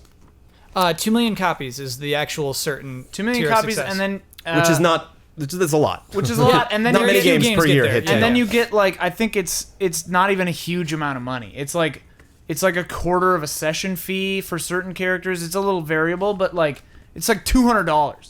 Jones, is that all the demands right there? Those are all the demands, but just specifically this fun detail. Okay. We're striking the following producers, and we are not working on games produced by them after February 17th, 2016. I'm guessing 16, sure, 15.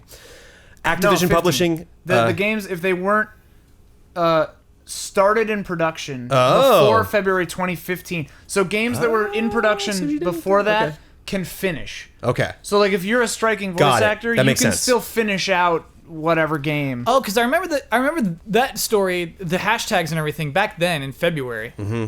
So I'm sorry. So And if this seems familiar, basically what they did was when the last time you heard about this, Yeah. it popped up as an issue, and then they sat down and got into talks. And those talks have been going on for months and months and months and months and months.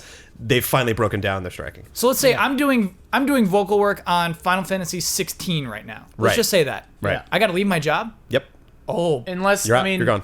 Oh yeah. 16, we started yeah. work last month. We started on it last You got to month. stop going in. Wow. You're done. Okay, give me those publishers. Activision Publishing, Inc., Blind Light, LLC, I don't know Blind Light. It's a studio where they do a Core lot of stuff. Discovery Okay. Films, Disney Character Voices, Inc., Electronic Arts Productions, Formosa Interactive, Again, another Insomniac studio. Games, Interactive Associates, Take-Two Interactive Software, VoiceWorks Productions, and WB Games.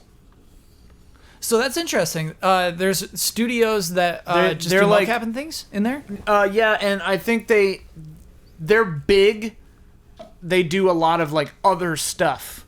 So like those are the big players, and then those are the big like. I'm not entirely sure. I think they're the studios where they do it, but also kind of companies that handle it. Yeah, it makes sense to have a one-stop shop. You're Yeah, indie they're studio. one-stop You're like, we shops just for- need some. for other We need a studios. great cast. You go. We'll cast the whole thing. Yeah. We'll hold the sessions at our building. We'll do the whole. We'll record them here. Yeah, one thing I think you didn't mention for vocally strenuous sessions, I think they want a stunt coordinator for that too. Oh, okay. Maybe. I know they Wow. want one for mocap, but they might also want one for Oh, that. I'm not positive on that, but that might be in there just Cool. so we don't get pinged on So that. let me represent the other side here, the Yes. video game companies. It's important to know what they're saying. Yep. So they are offering more money. corporate boss. Yeah, here he is. But they hate the idea of what is it? Residuals? Is Right. that the right way to say that? Sure. Yeah. Additional payment, just something a else. secondary payment. Something Right. on top I of think the the one actual term. session fee you gave me, and then I walked out the door, and then it became the biggest video game of the year. Right. So the video game companies said, "Hey, we'll give you a 9% wage increase instead of the 3% you want." You know, they're doing that kind of deal. So after a 3-year period, they are also offering additional upfront compensation for as much as $950 per game based off the number of sessions a performer works on a particular title. I mean, $950 on a game that sells crazy, Right. does seem weird, right? I don't know, Jones. They, if that they, is a they lot of really money. want to put a flat rate on it. They really Yeah, want to yeah. be like, They wanna do buyouts. I want a cap that there's no way I'm ever paying you more than this amount.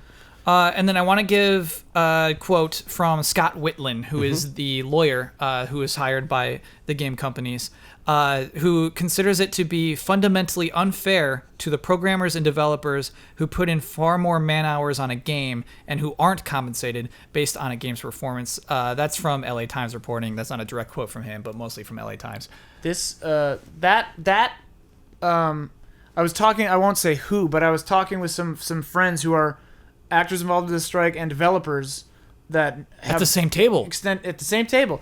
The moment this happened, actually, we were all talking about it, and apparently, the companies only care about the secondary payments. They're not even really talking about. Oh, they're the like, other sure, thing. we'll get you a stunt coordinator. Forget about it. Yeah, they're like Like that. I with don't. the other- They haven't the said other that, but demands. they're just like the thing that sticks in their craw apparently is this. And I mean, obviously, I'm not involved in this, so I don't speak for everyone. This is just the things we've been talking about. But apparently, like the conversation's not even happening because the developer friend was saying units sold isn't a great metric because Game of the Year editions, DLC, all these other things like. It's difficult to gauge sometimes digital sales, other sales. Like it's difficult to gauge exact units sold, and you could put out the base game sold 800,000 copies, but then the Game of the Year edition, which is a different SKU or whatever, like a different product, has sold 4 million. So we don't have to pay you on that, and like so it gets really murky and bizarre because of all the different outlets for sales and all that stuff and DLC. And then, I totally lost what I was gonna say, but the big thing, the reason that these companies apparently don't want it, and I don't think I'm telling tales out of school here, but like the fear that the developers have, or not the developers, but the publishers, the big companies, the Activisions, the whoever's, they don't want the developers to unionize. Yeah. Because I think that's pretty clear, actually. Yeah. And like, so they won't give into this because they don't want the people who are crunching for 6 straight weeks because it's your passion and you should do it and like you should suffer for your art. And the people who quote work on the game way harder than the actors and spend way more hours on it, they don't want them to unionize because it would change the way that everything works. Yeah. And it would totally upset the whole thing, which I mean is probably overdue, and I think that maybe they eventually will unionize and maybe should. I don't really know, but like that's what they're afraid of. So they don't want to give this thing a victory because the next thing will be the thing that kicks them in the teeth. And I think that's why they're going for that 9% and the 3%. They're like, hey, we'll give you money. Right. We'll give you this money. Right. Please just take this money. It's like, no, we want a percentage. And they're like, no, we don't want to give you that. Again, because of the developers. Yeah, and so they're like it's one of those things where it's like, this issue isn't super the issue. It is the issue, but it's not the issue. The next thing that they're terrified of, where the entire workforce unionizes, and then you have to have games made in a whole different way, that's what they're afraid of. And I see it as inevitable, but I don't know. Well, that's the thing, is it's like, sorry, the alarm's going off. Games have to be made in a different way. I'm sorry. They have to. Like, you can't. I hear if you have that giant success, like, when that money comes back at you, you don't get it all anymore. You don't. I'm sorry. You have to compensate these people. But and that's like what Amanda said, and that's like one of the big things where devs like, why should we get percentage? And actors are like, you should. Yeah. You should. That's also dumb. Get yourself a union. You should unionize and do the same thing we're doing. We'll see you next year. That's why like Activision none of the is like, actors are not against that. They're not like, no, that's my money. It's like, no, the whole thing's ridiculous. And it might seem like that'll crush the industry, and it's like it needs to be crushed a little bit. It does not work out. To put things in perspective, and actually I had to do the math on this, and this was very eye opening for me. Okay. Amanda went to a protest at EA, and at EA, Steve Bloom got up, who currently holds the Guinness Book of World Record for most video games. The man has been over 400 video games. Is he also the voice of Spike in Cowboy Bebop? I do not know. Different guy. Is it a different guy? The most prolific voice actor in video games I'm sorry. on the planet. His voice has been in? His voice has been over 400 Same guy. video Same games. guy for sure. Yeah.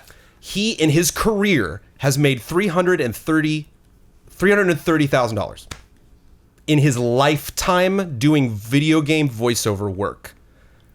No one's made more than that. No one. Oh, that so is the Guinness book. That's the upper limit. $330,000 for your career. You are the most successful video game voice actor. That's it. That's the limit. More than Troy Baker and Nolan North? No. In fewer games. There's no way. I bet they made money for fewer games. How? Who would give him money? They don't have to. Yeah. Troy Baker got $850 for his session. Bye. See ya. Troy Baker got $850 for Uncharted 4. Full stop. I'm sorry, does that end after 3 figures? What do you mean? $850? $850 is the session. It's a session fee. There you go. $850 per day on the job. Per day Not for the total. session. Okay, Yeah. got you. But when those days stopped and they started bringing him in, gone. Troy Baker will never in his lifetime ever make any more money off Uncharted 4 ever, no matter what. No matter if they release it again, no matter if he's gone. It's done. And the crazy so that's thing- crazy to me that this guy in his career, in 20 years of doing voiceover, that's all he's made. That's like 30 grand a year. It's like 20, 25 grand a year. The thing that's crazy too is if I which understand is enough to live on. I'm not saying if somebody has that salary, you're just like, that shouldn't be enough money. But for the best, 30 for grand the isn't. gold That's standard not a- that's below the poverty line right now. of book and gigs. So again, when these devs are like, well, wait, we work so much harder on that. It's like, right, but you have a salary. You go to work every day. You get paid every day. You know you got a job tomorrow. In most cases, Well, until the game comes out, then they fire everyone. Right. That's generally what happens. But again, it's a longer cycle than actors have to deal with, but it is a different cycle, and so Yeah. you can't just mirror those things one to one. Yeah. And when you are in this guy's position where you've booked more than anyone, and it's still not enough to live on, like what do you do? What does Steve Bloom do? Like he had to make that money up somehow, in some other way to live, You gotta do some anime. to live and continue to be a human being, and Yeah. he's Well, doing it better than anybody. Yeah. And It's also, like, something's wrong. Clearly, Even what they're asking for is not that crazy, because if I understand properly, after 8 million units sold, that's when the secondary payments would stop. And there are different tiers. I you're don't right. really understand the math, I don't know the full numbers, but I believe that like the most you could get, like the top tier, like you're the main character of this game. It sold 8 million copies. You did X number of sessions, so you qualify for the top tier or whatever. You get the full session rate, whatever it is. I think the most you can get is like $3,000 after 8 million things. Because like after 2 million, you just get another session fee or another quarter of a session fee. It's literally like $200. Oh. It's not even that much.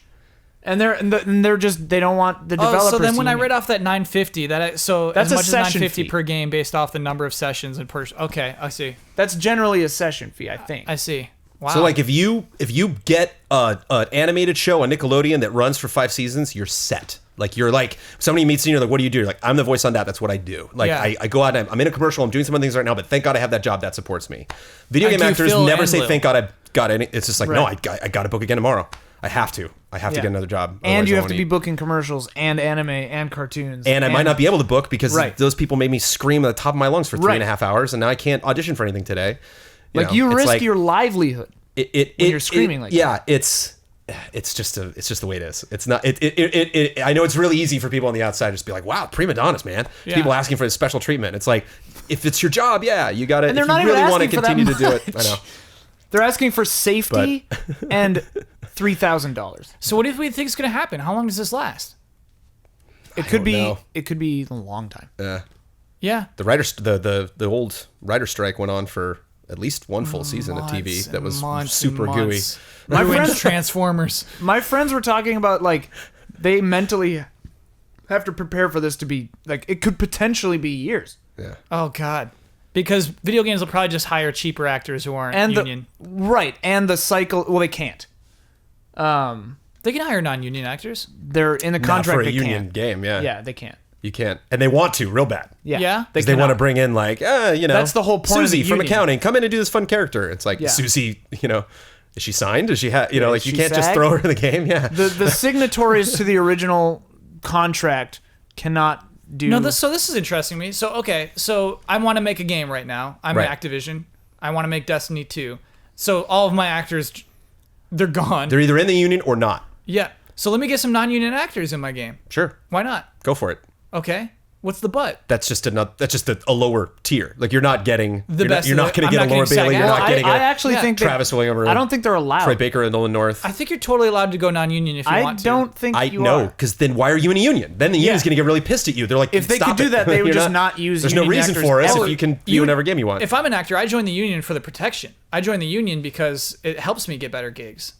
And it By helps- making deals with companies where they say we'll use the union. and I you see. getting Got those you. lower Okay. gigs is hurting our ability to protect you. Yeah. That's why people in the union can't take non-union jobs. It works both ways. Yes. Yeah. All right. Sorry, to our listeners, I know this has been a long time talking about this, but this is not a thing that we've talked about ever on this podcast. And we're in LA, so we're just surrounded by these people. Yeah. But I find this very interesting. It's intense. Yeah, we don't talk about a lot of this stuff all the time, but never this. This is really interesting to me.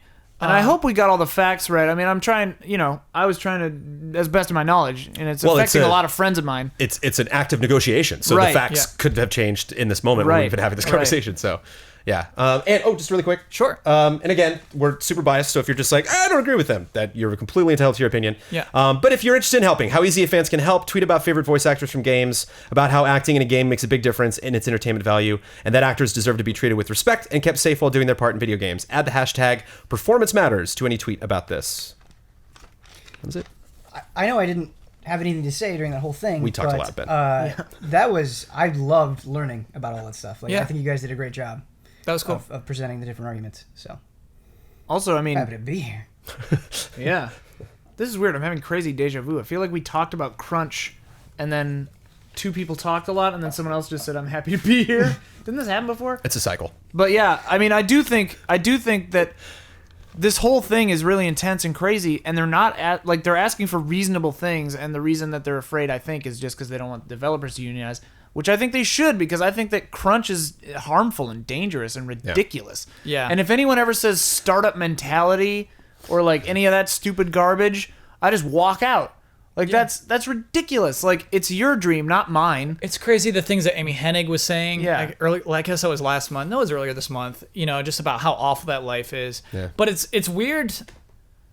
I mean, that awful life gives us the video games we enjoy so much. It's Then maybe our video games crazy. have to change. It's Yeah, I think fun, video you know? games need to I'd change. much rather play games that are the product of an industry that doesn't kill people. Right. Yeah, I hear you, Jones. That doesn't make people vomit or die. And to me, And it might actually improve games. It might actually Right, make them right. better, less buggy or less buggy, because when you're Yeah. crunching, you're not. At It's your not best. quality. Yeah. Yeah, it's just insanity. And the thing to me is, I'm sure that it's a more complicated issue than this, and I don't fully know the ins and outs. But like, just stop announcing your games so soon, or stop putting a firm date on things until you know when the game is done. Like, you can, if your producers are doing their jobs, like films, right? If you've got a good producer, you don't ever have to crunch or rush. You've built in time for pickups. You've built in time for mistakes. You've built in weather days. You've done all this stuff. And if you're a good producer, and I mean, I know film better than I know video game production, so I really don't know exactly how it goes. But to my simple view, if you've got producers that are doing their damn jobs, crunch shouldn't exist. Yeah, I think it's kind of like reshoots. It's like, hey, this thing isn't working out. Let's just reshoot it. I think with video games, it's like, oh, this Yeah. thing isn't working out. Let's That's rebuild. 2 months. Yeah, Right. you know what I mean? I think that might be the difference. I'm not sure. Then I mean, like, but I mean, what harm would it really do if every game just had, there'd be a 6-month doldrum, right? Mm-hmm. But then we'd be on the exact same release table. Just build 6 months into everything. To bring Switch back into it, good on Switch for holding off. Yeah. the announcement. Yeah. Yeah. Until that game's coming good out time. in March. Yeah, good Yeah. on you. Yeah, I like it. Yeah. Just wait- Don't just- announce just anything. waited for Red Dead to announce when they were doing their thing. And then I truly believe that's coincidental. I truly Yeah. believe that just overlapped by chance. But that's actually a good point too, because I was a little surprised that Red Dead announced so far out. Like, 1 I was year. expecting them, because it's Rockstar, and they play by their own rules. I was Yeah. expecting them to be like holiday this year, and like, I don't really see why people don't just announce things when they know they're pretty much ready, or like when they know when it'll exactly come out without killing themselves. Yeah, I had Love and Respect that was like, hey, there's a TV commercial for Red Dead Redemption 2, fall 2017 on right now. And they have Yeah. pre-order now. Pre-order now. That product doesn't exist. Oh, don't do it. Don't does pre-order work. that. You can be excited, be hyped. No, I'm jazzed Don't about it. pre-order. Like, Exists in my Red Dead heart. is the only property that that Rockstar makes that I love, but like, it's not a thing. Do you hear that? Oh, Oh, it sounds like it's podcast halftime! I apologize for this, by the way. I'm sorry in advance. The following are the official sponsors of Easy Allies for the month of October. Michael Kozachenko, Mango, iKeyless. Need a new car key or remote? iKeyless.com has been in the key replacement business since 2002. Check them out today and they can help save you up to 75% off the dealership's prices. If you type in offer code EZA at checkout, you'll get 15% off of your order. Scorn! An atmospheric horror adventure developed by Ebb Software, set in a nightmarish universe of odd forms and somber tapestry. Go to scorn-game.com for more information. Sweet Justice, a sound design company based in England that's worked on Battlefield, Mirror's Edge, and Call of Duty. You can see their work at www.sweetjustice.audio. YoYoTricks.com, a tutorial website for teaching people how to yo-yo. To buy yo-yos and learn how to get started, visit YoYoTricks.com or their YouTube channel. Go to YoYoTricks.com/EasyAllies to get 25% off their top recommended yo-yo for anyone who's ready to start learning yo-yo tricks. All these links are available in the description. Thank you to our sponsors. I love this month. I couldn't help it. Wow. They got a deal. Did you hear me last week too? A lot of people. I scared a lot of people. How did you do it last I did like it was supposed to be just spooky serial killer voice, but a lot of people were like, "Okay, you did Batman." I'm like, "No, I was really just gruff, like angry guy." I feel like we owe you $950 for a session fee right there, Jones. That's good stuff. I'm gonna have to vomit now. I want to introduce a new segment to the show. That was a lot of fun. It's called "Is This Something?" Basically, it's maybe something I would have made into a final bossman. It's like, hey, is this something? I can't tell if this is something. So that's what this segment is. I don't know if this is something or not. Just help me determine if this is something. Bouncing this off you. So, I've been looking at game releases because this Friday is Titanfall 2. It's like, hey, Friday, games come out on Tuesday. So for some reason, I'm looking at this calendar. Lots of games are coming out on Friday. Big games. We had Mafia 3, Friday. Battlefield 1, Friday. Again, Titanfall 2, Friday. Civilization 6, Friday. Titanfall 2, Friday. Call of Duty Infinite Warfare, Friday. Dishonored 2, Friday. Steep, Friday. Next year, Halo Wars 2, Friday. Gravity Rush 2, Friday. Isn't that crazy? What's going on here? And so then I thought, maybe I'm crazy. Maybe I just haven't been paying attention all this year. So then I went back throughout... I had a lot of time to prepare the podcast this week. Last week was Slapdash. This one's not. So I went back through the rest of the year, and I went through the other Friday releases. You'll find most of them are PC games, most of them are Nintendo games. Almost all Nintendo games, exclusively Friday. We had Dragon's Dogma on PC as a Friday release. Mario and Luigi Paper Jam, that was a Friday. XCOM 2 was a Friday, but that was PC only at the time. Fire Emblem Fates Friday. Stardew Valley is a Friday. Twilight Princess HD Friday. Hitman Friday. Pokken Tournament, that's a Friday. The initial launch of Hitman? Yeah. Hyrule Warriors Legends, that's a Friday. Bravely Second, that's a Friday. Star Fox Zero, that's a Friday. Doom, Friday.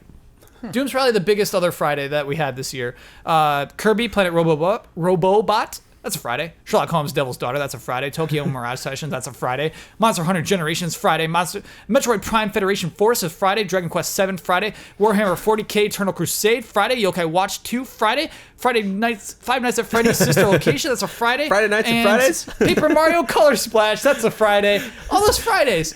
But how did you do that? Was there a calendar that just I went to Wikipedia and like matched. I had a calendar open on this side, and then I looked at Wikipedia. I was like, Friday. That's a Friday. I was like, writing this down Friday? frantically. You might have had too much time. That's Mr. Keeley coming over to your desk like, hey, Kyle, when you're like, they're all Fridays. They're all Fridays. It was worse because you've got the board with all the yarn going through. You're like Charlie and... it was actually... It was like McConaughey, he opens night. up the thing. And like, inside's got the TV, the VHS. I finished my stream in Banjo-Kazooie, and I'm like, okay, time to get the podcast ready. And I'm like, wait a sec. I'm up till 2 a.m. looking up all these Fridays. Wild-eyed, drinking coffee, smoking cigarettes. But even that long list of Fridays, I think nothing as big there as Call of Duty, as Battlefield, as Titanfall 2, Dishonored. I mean, Steep is debatably big. It's just weird. It's weird that Friday is a big game day now. Is that something? Well, why Tuesday? Why did Tuesday become the day? That's my thing. Patrick explained it once, but there was an episode of Pack was a Attack where he reason. explains about the shipments and something like that. It just fell upon Tuesday, and then we just committed to Tuesday, as that was just a natural time for customers to expect a new game to arrive. And it's CDs or albums and all kinds of stuff. Because Friday maybe not books. feels good to me. Friday's a It's great day for like, video game release. days off work, so you can go. If you're not, then if Fridays, if it's literally like that night, so Friday meaning Thursday night at midnight for some people, you know, then like, before you go to work, you can catch streams, and see like, okay, I just want to see the first hour of this game. Oh, I know it was good. Okay, I'll run to the store after work and get it and play it over the weekend. Yeah. But I don't know if that's so obvious to me that I'm missing some major details, some major factors. I have a theory. That's why I was throwing these things together. I think it's the rise of digital. I think the rise of digital is making retail less relevant each passing year. Yeah. And so I think they were like us. They're like, hey, Friday rules. Friday makes way more sense. Yeah. So this was something. It's something, Kyle. You did it. You did it, buddy. You cracked the case. You're right. Okay. They were after you this whole time. If you hadn't found that Fire Emblem's Fates was on a Friday, I don't know if you would have convinced me, Kyle. It's like Nintendo. I have no idea why their Fridays, why they think it. Here's the real question. Yeah. I'm going to blow your mind. Okay. Are we waiting? Are we not getting it Tuesday and we're waiting until Friday? Or are we getting it Friday early? Whoa. Oh, like how am I supposed to think of it? Is that Friday How do you think before or of it? after Tuesday Is this the now? Friday before or the Friday after that Tuesday? Yeah. Whoa. It's the 'Cause Friday it either after. sucks It's a Friday or it's after. rad. Yeah, it's a Friday after. You think so? That's how I envision it. You get the It's a patch matter on of opinion. Tuesdays. I suppose it would have to be. How do you feel, Ben? Friday before or Friday after? Well, it's weird now because a lot of times it could be the Tuesday after, you know? Like, I don't think the game gets done immediately and they put it on the trucks or they put it on Steam or whatever, you know? I think it's all, like, super, super, super coordinated, so I would say, I guess, after. I just had an image of cute little digital trucks taking it to Steam. Yeah. Like driving on the internet. Oh yeah, threw it because over like to when we go to Steam. Steam games, when we go to Stardew Valley, of course you want to launch on a Friday. Heck yeah, let people play it all weekend. Yeah. Yeah. There were so many. I mean, that's not even a complete list. There were so many other games on this list that were just like, yeah. Please list more games. I cannot do it. I'm exhausted. I'm exhausted. Okay, yeah. I mean, there isn't really much to discuss there. It's just it was such a strange thing to me to see Call of Duty released on a Friday. Arguably the biggest launch of the year. If not Battlefield. Friday. It's something, Kyle. You did it. I mean, I think there's this general trend of removing as many barriers as possible. You know, like the day one digital is a thing now. Yeah. When you got on Origin, like on Monday, the message wasn't, hey, pre-order Battlefield 1. It was pre-order Battlefield 1 so you can play days early. And then it's just become more and more and more aggressive. And like I've even seen some of my friends that don't follow this stuff as closely. They're like, hey, when are you getting this? Because I want to know when I can get it. And it's just... Imagine not having to be like, well, I'm not going to spend the $60 because I've got work in the morning. Like, all of those barriers are now removed. Yeah. To, like, a scary degree. There are only 2 games currently on my PS4 that have that little disc icon that I need the disc for. Oh, you're saying everything Every else other is game that is yeah. on that list, all the way down, all Yeah. digital. Does this... Including big games, Me you know, too. like Uncharted 4 or Titanfall 2. I'm just about to download because I pre-ordered, baby. Yeah. Every time, and I just need to install different drives on these things, every time I get a new game on PS4 or Xbox One, I have to delete something. I had to do it No, of live course. last Yeah, week. Yeah. That's because you're Ben. It's Moore, going to just though. purge Oh, I ahead of know, time. but I don't think, like, this is just a Ben Moore problem anymore. Like, it's... Yeah. Like, I go to my games library, and it's like, okay, I can't install most of these things. So let's take the train off the rails for just a second. Just neatly off the rails to talk about this for a second because PlayStation Pro is SATA3 compatible. SATA? I don't know how. SATA. Cool. We can hook up a solid state drive to our PlayStation 4 Pros and store as many games as we could ever imagine for $150 extra, maybe $100. For an internal SSD? Yeah. Will that be worth it? After the fact, sure. meaning they're not going to do that in the factory. You're going to You do it. You buy the thing. The 150 is the drive you're buying. Yeah, and then you just plug unscrew that the into your back and- thing. Yeah. Okay. Ben's nodding as if that convenience is worth it. That How sounds many nice. terabyte? Is it a terabyte built in? Built in. I forget how much it comes with. I think it's a It's terabyte. at least 1 or 2. That's 1 TB. yeah. It comes. And the it's PlayStation 4 spinning Pro platter, comes. not So- solid state. Right. I think so. Yeah. I never have purchased an external hard drive and used it on a system. I didn't do it with Wii U or PS4 or anything like that. The one time I did it, kind of, is on 3DS. I was like, I'm going to get just a giant SD card. I'm going to put that in my 3DS. And it made me want to purchase all of these Virtual Console games just so when I could open up my 3DS, it's like, yep, there's Mega Man 2. There's Final Fight. There's whatever it is. And I had so many games. It just went on forever. And then PJ stole it. And I Oh, PJ. PJ I- again. Wow. Oh, never PJ. did that again. I had to delete games off my 3DS recently. It sucks. It sucks. Yeah. Because the way you can't get... For Because- them, you can't get them back, right? You can get them back. You absolutely okay, can. okay. You can go back and re-download. But if PJ No. steals your 3DS, Ben can't. I can still re-download my old games. Because it's by device, which is ridiculous. By device, exactly. That was one thing I wanted to say. I hope the Switch has a good interface. Don't worry about it. It will. All right. To download games on 3DS, you've got to go into the store, watch the dumb bags dance around, then you got to go into the menu, and it's, oh my god, it's... The dumb bags horrendous. dance around. You're so right. They do. They just like jingle. Ding, ding, ding, ding. I bought Fantasy Life before we went to not Costa Rica. Before we went to Mike Buddy's wedding. I can't remember off the top of my head where that was. Maria. Don't share where his wedding was, man. We're being recorded right Somewhere, now. I don't know. He's gone now. He's not there. You can go there if you want. It's wonderful. It's a beautiful place. I recommend it. Personal thing. But I bought Fantasy Life right before we left, and it was downloading as like right as the Uber was like on the way to the house. I'm just like, come on, just watching the bloop bloop bloop bloop. Like, And you have no idea. yeah. Yeah. You're like, the coins are going faster, I think. Is it done? Yeah. What's happening? All right, let's get that train back on the God, track. That was Nintendo. fun. It is now time for Love and Respect.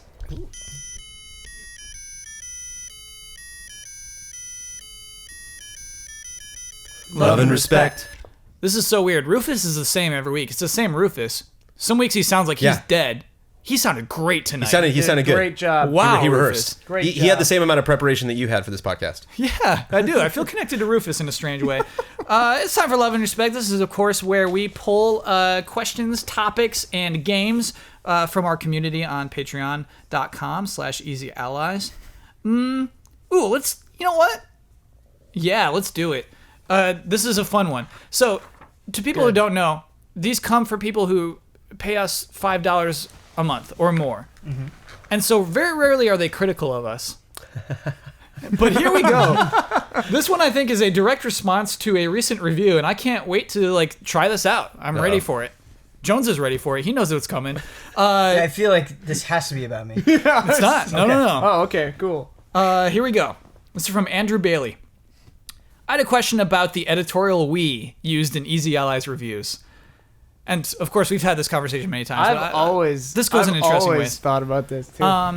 You guys never say I think. It's always we think, even though each review is only written by one person. I know a lot of critics of all kinds of media write this way, but not all of them. When you read Roger Ebert, he's not telling you what the Chicago Sun-Times thinks. He's telling you what he, as an individual, thinks. I know the idea is to try and make the reviews as objective as possible, but there's always some subjectivity involved. What made me start thinking about this was Brandon's recent review of Gears of War 4. He said he hasn't played all of the previous games in the franchise, which probably means his opinion of it is different from the opinion of a hardcore fan of the series. So the question is, how objective can or should a review be? Love and respect. Oh, just in general. Now, why do we do that? Yeah. It gets very open-ended at the end, but I like Okay. the whole conversation in there. As the person who does the voiceover for all of the reviews that we do, there's an easy answer is that I can't say I because Yeah, it's weird, right? You know, Yeah. if all of us decided to do our voiceover for all of our reviews, that would change that really quick. Then you could do that. But You could have said I in Gears of War. but then I wouldn't say it in the other things. And And be that, it just inconsistent. just to streamline. Sure. That'd be pretty funny. Ben yeah. thinks. Right.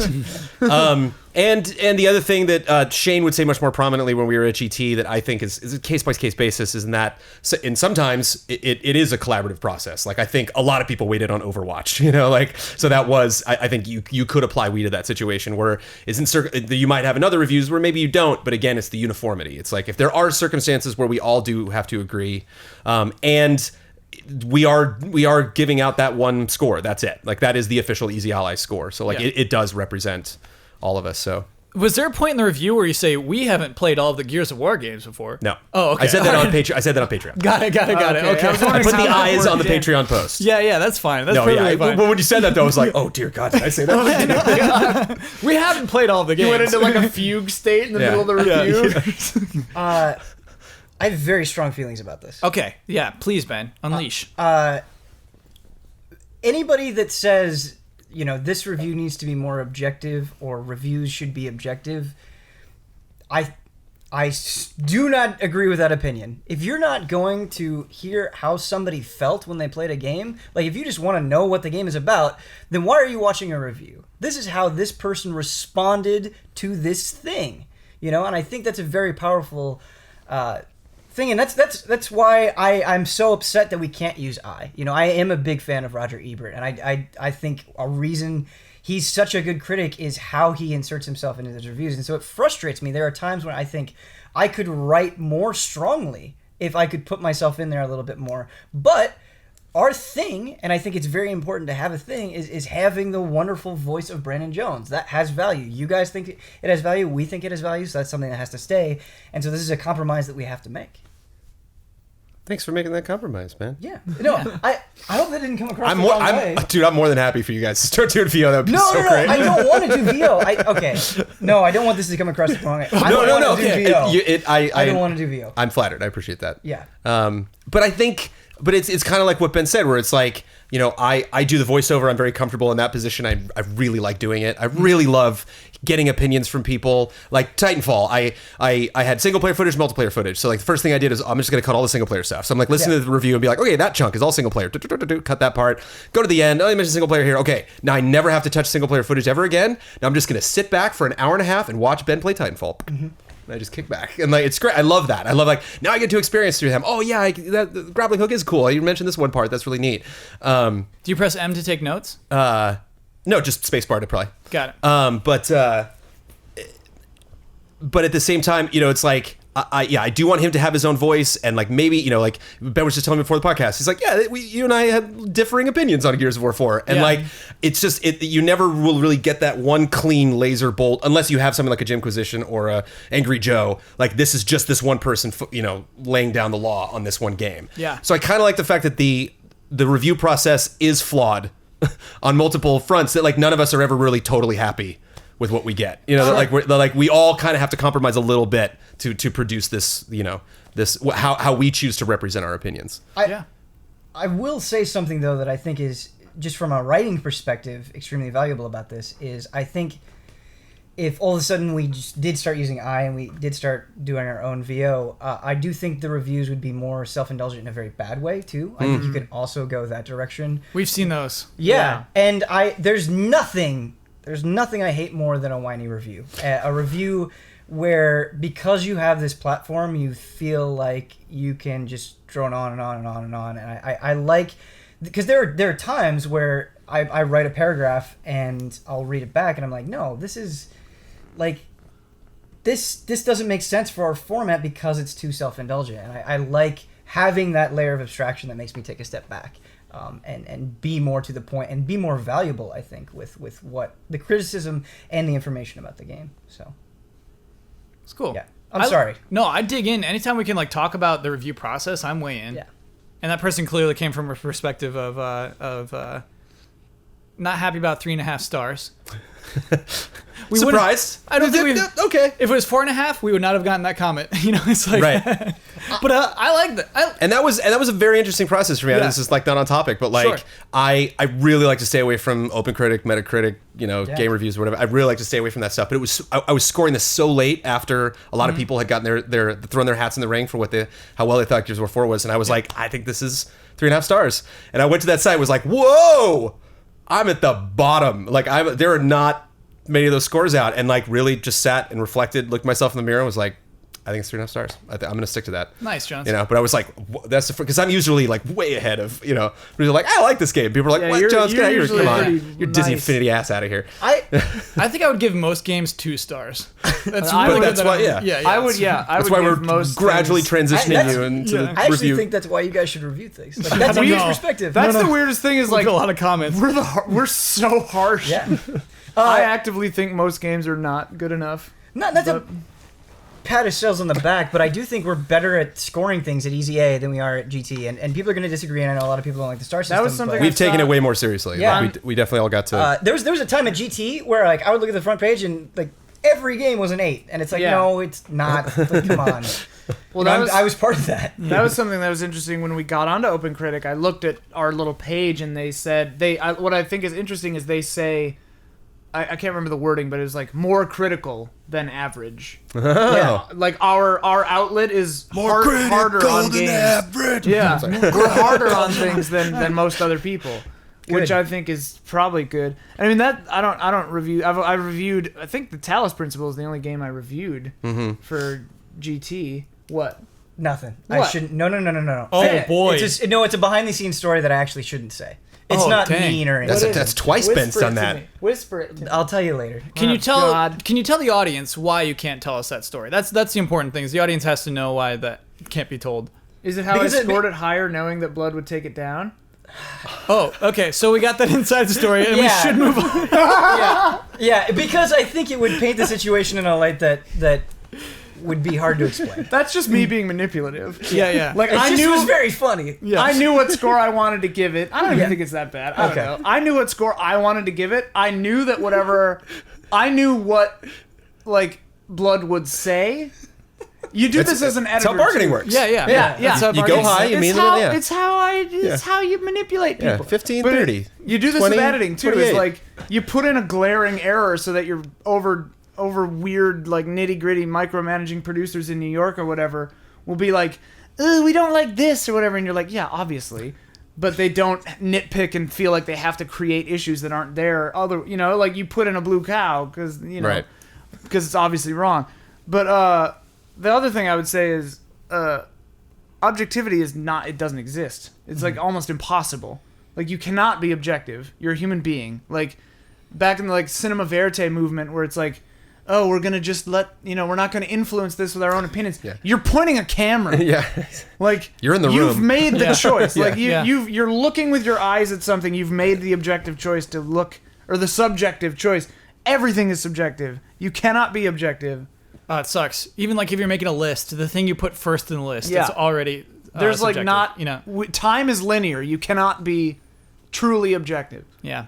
Cool question though. We have time for one more, so let's do a game. Yeah. Hello, allies. I have a game for the panel and Kyle. I'm a huge fan of football, and like Kyle, I especially love fantasy football. It's gonna get better. Don't worry. I was like, I'm checking out, Kyle. Everything from the draft to the day-to-day struggles of being a team's general manager is just pure fun, addicting competition. However, one of my favorite parts of the season is combing through the constant stream of articles from analysts discussing the best options from week to week and then their own personal sleepers and busts. While reading one this week, I had an idea for a game, and here it is. Don't worry, it's not fantasy football related. But this I completely relate to. I love to listen to podcasts. I totally love. That's why I picked this. I'm 100% on board with you. Game.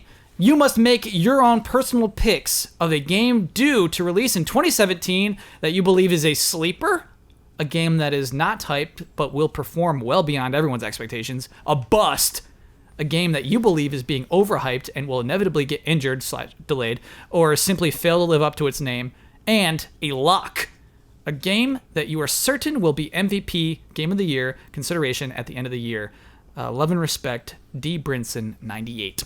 So here we go. Let's do, gosh, I love sleepers, busts, and locks. All right, let's do it in the order. All right, sleepers. Joan, who's your sleeper this year? I feel gross about all of these things. Oh, These you're just supposed- seem really obvious to me. It's like No, Jones. it's like I have the bust part, but I don't think it's being hyped. Okay, so, Jones, here's So- the thing then. To get more into this game, pretend that we are on a podcast where we do fantasy football. Pretend all your opinions you believe in so hard. Okay. It's all random nonsense, and you just believe in yourself and your opinions, and you want to shout it out. Jones, who's your sleeper? Neo, but I don't think it's a sleeper. I don't think Neo's not being What are you hyped. doing, Jones? You already build on the Okay, game I'm sorry. immediately. He wants you to yell it because it's a football. Neo's my sleeper. Neo's a great pick. Neo's actually a great pick for a sleeper. Boys like to yell about sports.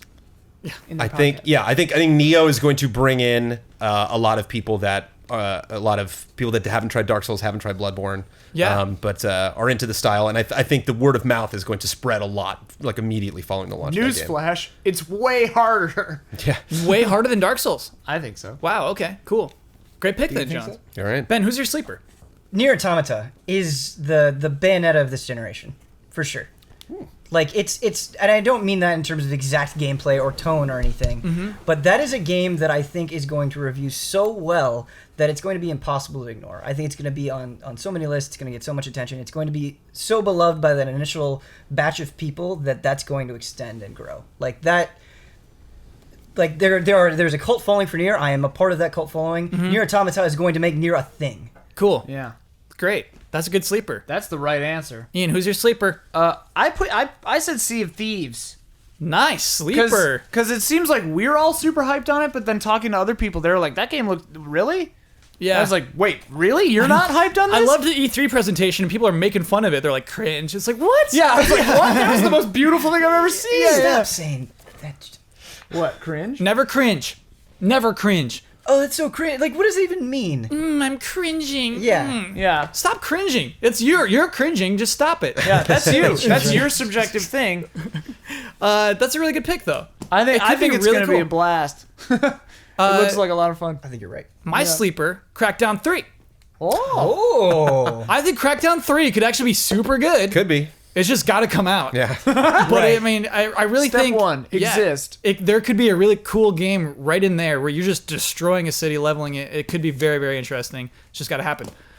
Jones, let's hear your bust. Ghost Recon Wildlands. Yeah, okay. That's a little cheap.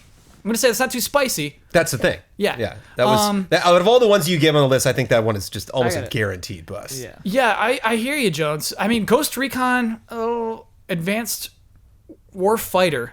Is that the most recent one? Was there one after that? Because Ghost Recon used to be sick. Ghost Recon Advanced when Warfighter Xbox- had a sequel. There was an Advanced Warfighter 2. Oh, okay. When that first Warfighter. Ghost Recon game on the Xbox 360 It was is Advanced Warfighter, yeah. wow. That game was very impressive at its Yeah. time. Yeah. 9.9, right? 9.8. Okay. The highest achievable score. Yeah. Trailers.com. Yeah, it's really Except for Bloodborne, that's a good pick, Jones. It's really hard to see that blowing up. And I played it. I had played a very fun demo at Yeah. E3, but just feels empty. Sure. Does not feel. And maybe I haven't played enough Ghost Recon games. It just feels so rigid. Feels like that franchise really needs to loosen up a little bit. Ben, give me a bust. People are going to hate me for this, but Horizon Zero Dawn. Oh, that is so spicy. Ben. Oh. I hate you for this. Yep. Why? Why is that a bust? Because somebody told me something after seeing it that made it all fall apart to me. And they said that those giant wondrous beasts that you see walking around they're just radio towers. Why would anyone tell you that? Why would anyone tell me that? Why would someone do that? Oh my Because god. if that's what that game is, Yeah. where it ruins its own splendor with just collecting things, and it turns it into that shitty open world numbers game that so many games fall into. That's what Mafia 3 falls into. Yeah. Then it's not going to be what I personally want it to be. And man, was I super excited from those initial trailers. That's a great pick. I hope I'm wrong, by the way. Jones, did you say Ghost Recon needs to loosen up, by the way? I'm Yeah. sorry. What do you mean, dude? That game is so loose. How loose though? Like, what do you mean loose? Like they lost like the military aspect. They're just like, hey, come on. Oh get yeah, in my theme truck. wise, sure it's loose, but like the actual like I am a human being in 3D space moving around and aiming my Gotcha, gun. It's just gotcha. very like. Okay, you know. mean mechanically? Whereas like you move Drake and he just rolls with the environment. You know, it He's just as feels smooth so as good. butter, Yeah, baby. it feels so good moving Inside. him around. And it feels like I'm moving a mannequin that's on a pole. You know, Sure. because it kind of and I understand why it has to be like why just that kind of like coming from the SOCOM generation where it's just like the early online multiplayer shooters, military based specifically, where it's like I can understand being very rigid and focused on. Ian, North, Ben south. so far has the spiciest pick. Can you beat his bust? Well, I don't know about that because my bust was also Horizon Zero Dawn. Whoa! Oh my God! Now you're making me nervous. Can't wait for the Ben and Ian should never show up on the show again. Well, I mean, Wow. dude, again, the second anybody sees me on this show, there are four dudes who are like, this piece of queer shit, I'm getting out of here. I hate this fucker. I'm leaving. We should do a podcast where we start with different people, and then like 10 minutes in, you come in like, and they're like, no. They reach for the stop button and can't get to it. You get a couple words in before they get a chance. Yeah. Anyway, sorry Same about reasons. Though? lampooning those Same, dirtbags. you're just worried about it just being too bloated and like collect the things on the map. It lost me a little before the radio tower. The second they showed the menu, I was like, "Oh God!" It's 'Cause of the about crafting? collecting garbage and crafting, and the Sure. menus look exactly like Last of Us, or it's like the black and white, scratchy, like cool vibes. Like I'm like that doesn't fit this aesthetic at all. But also just crafting in that style just feels so tired to me, and it just slows things down needlessly. It's padding. It feels like padding content. Sure. And searching for radio towers, Jones, I'm sorry, but it's just boring. And like, oh God, I went from like I really want to explore this beautiful, artful, like immersive world to oh God, it's just another open world game where it's not immersive at all. You just wander around collecting little garbage, and then you put the garbage together, and then you get garbage that explodes, and it's green this time. And then you go over to that tower, and then now you know where to find more garbage. Yeah, I gotta say, I still have a ton of faith in it as an RPG, but I hear where you're coming from, both of you. That easily could be a bust. My bust, Mass Effect Andromeda. That was my second pick. Was it your second pick? That was my second pick. I don't know. We saw a short little preview when it was the debut of the PlayStation 4 Pro. Yeah. And I didn't feel magic. It's like, hey, this looks pretty good. But I don't know. I didn't see ambition. I didn't see... weird debut, maybe. It kind of feels like they're making another Mass Effect game because they have to make another Mass Effect game. Yeah. And I think some of the ideas behind it could be so interesting. I want to believe in that game. It just easily could be a bust. To me, that just felt like a tech demo where they were like, let's show off the hardware. Yeah. Because, like, the voice acting and the characters in the Uncanny Valley, it didn't feel very there. Yeah. Yeah, it didn't feel like... I wouldn't be surprised if that, like, wasn't part of the game. It's or something. the EA early advertising method. Fortunately, we'll see more of that game, I think, on November 7th. So hopefully we'll... What happens on November 7th? It's N7 Day, and so that's like their fan day. Yeah. I didn't know about that. Ben, what's wrong? I hope they No, I love Mass Effect. I hope it's good. Yeah. I want Mass Effect to come back with a boom. That's what I want. No hating on Mass Effect. You know, we're just analysts giving our spicy picks here. Brandon Jones, who's your lock? My lock is Horizon Zero Dawn. Yes, is it really? That's your lock? That's my most anticipated game of next year. I can't wait. You poor bastard. So that's a lock to you. There's no way that'll go bad. There's Wait. no way that's not brought up at MVP at the end of the year. Your most anticipated game of next year is Red Dead Redemption 2. Correct. I'm sorry. Oh, that's... I'm just that's- pre-correcting Okay, yeah. your own opinions. Was my previous? Yeah, I've been really used to saying that was my most anticipated Yeah. game. I would have to correct myself. Sure. Not the NX, the Switch, not Horizon, Red Dead. Yeah. Yeah, that's just up my alley. And one of the things if it's a game like Mafia 3 where it's just like go into this part of New Orleans and go into that guy's house and you got a thing, great. Versus like go into this lava area, which is crazy. What is that thing? So like I'm not just like collecting this because like I got to go into that drug lab and shake stuff up, but like I can't even know what I'm looking at. Like and so I'm hopeful that there's just crazy parts of that game that they're holding a crazy. We haven't really seen a lot of boss fights, and like the one giant boss fight we've seen wasn't even a boss fight. It's just like you just kind of bumped into this thing, and so I think that's a very difficult game to demo in a way that doesn't seem super conventional. I think I don't think it's being developed in a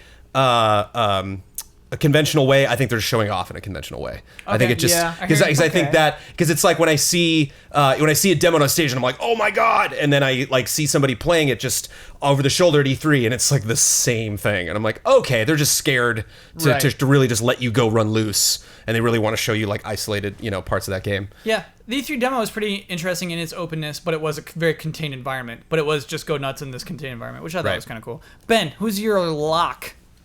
The Legend of Zelda Breath of the Wild. Nice lock. Come on. Will absolutely, like, that game, for so many Zeldas now, they said, we're going to mix up the formula, we're going to do something new. This does it to the extent that you want it to. Like, playing that game at E3,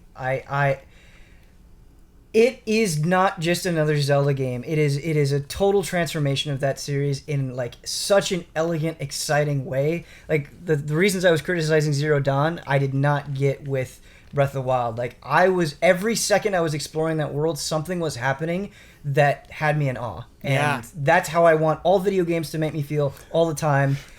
Breath of the Wild is going to do that. It's going to be a Game of the Year contender. Ian, who's your lock? I wrote 2. Oh, let's hear them both. They tied in my mind at Neo and For Honor. Okay. Good picks. So let's go with For Honor because we already talked about Neo. That's why I was like, let's just do For Honor. So For Honor's a lock.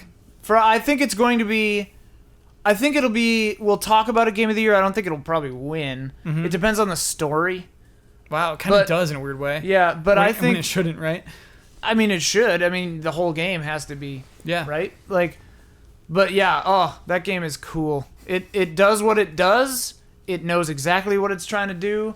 They've already shown that they are listening to community feedback, which I think for a game of this style is hugely important. Yeah. I just think so far they're doing everything right, in my opinion. It seems like there's a lot of promise to For Honor. What's wrong, Ben? No, nothing's wrong. It's just...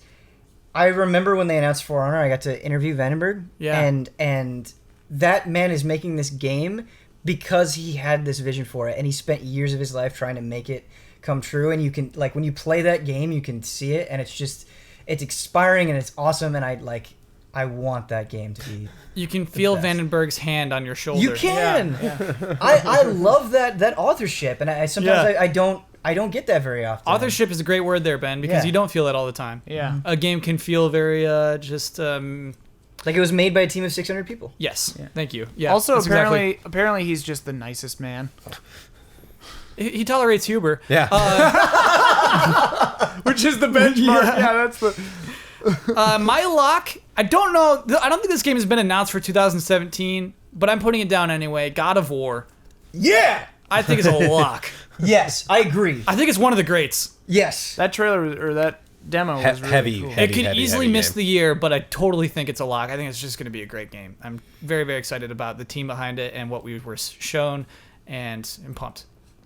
Very pumped for that game. Kyle, I love you. This was a fun game. Yeah. It's a fun game. Pretending to be fantasy football analysts. It's tough. With your sleepers and locks. I forgot about the voice. And busts.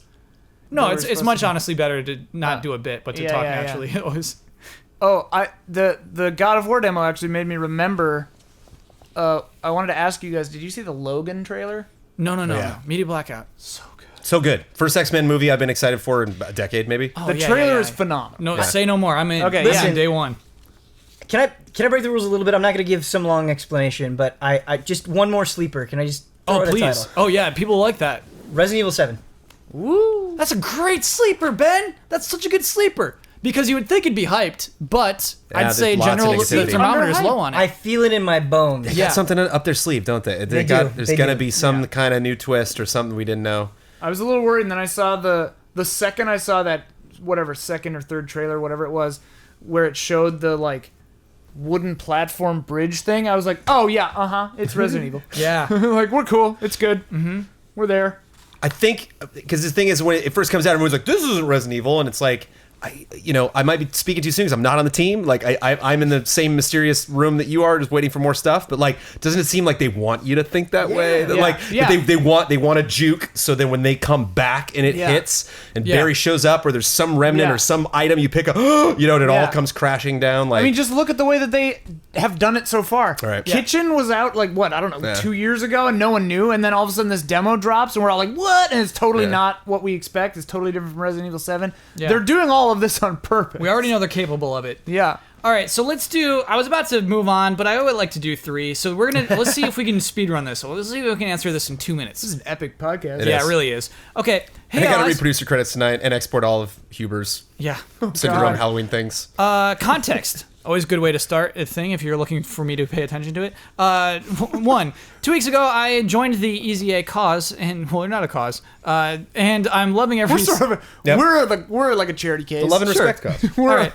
I'm currently binging all your shows that you've created so far. 2, I work as a project manager. Therefore, it is my job to lead a team and to achieve a specific goal. To guide and observe a team to grow is one of my passions. You're hired. During the shows, I notice the interactions between you guys would say that you have a very healthy group that can go a long way. Question: in which of the following team development stages do you currently see your team?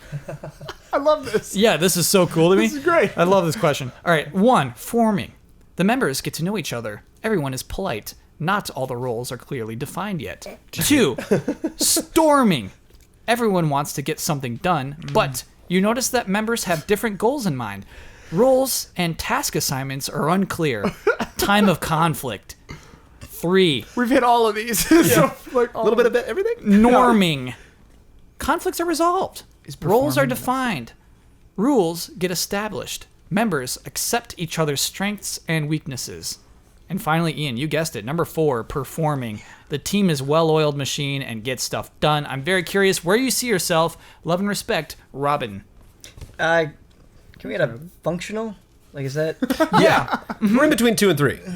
2 and 3 is good. Yeah, absolutely. I would we're- have said 3 and 4. Okay.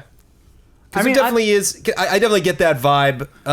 Because when people want to make something happen, it just happens. Like when somebody's like, "Hey, do you have time to meet me on Tuesday for that?" Sure, Great, we're doing it. yeah, Like, yeah. oh, okay. The episodes still go up with stuff, and I'm like, "What this week? Oh, crazy! Yeah, All yeah. right." At my house? Yeah. Yeah. But I don't think Easy A in its current model could move on to a 3 or a 4.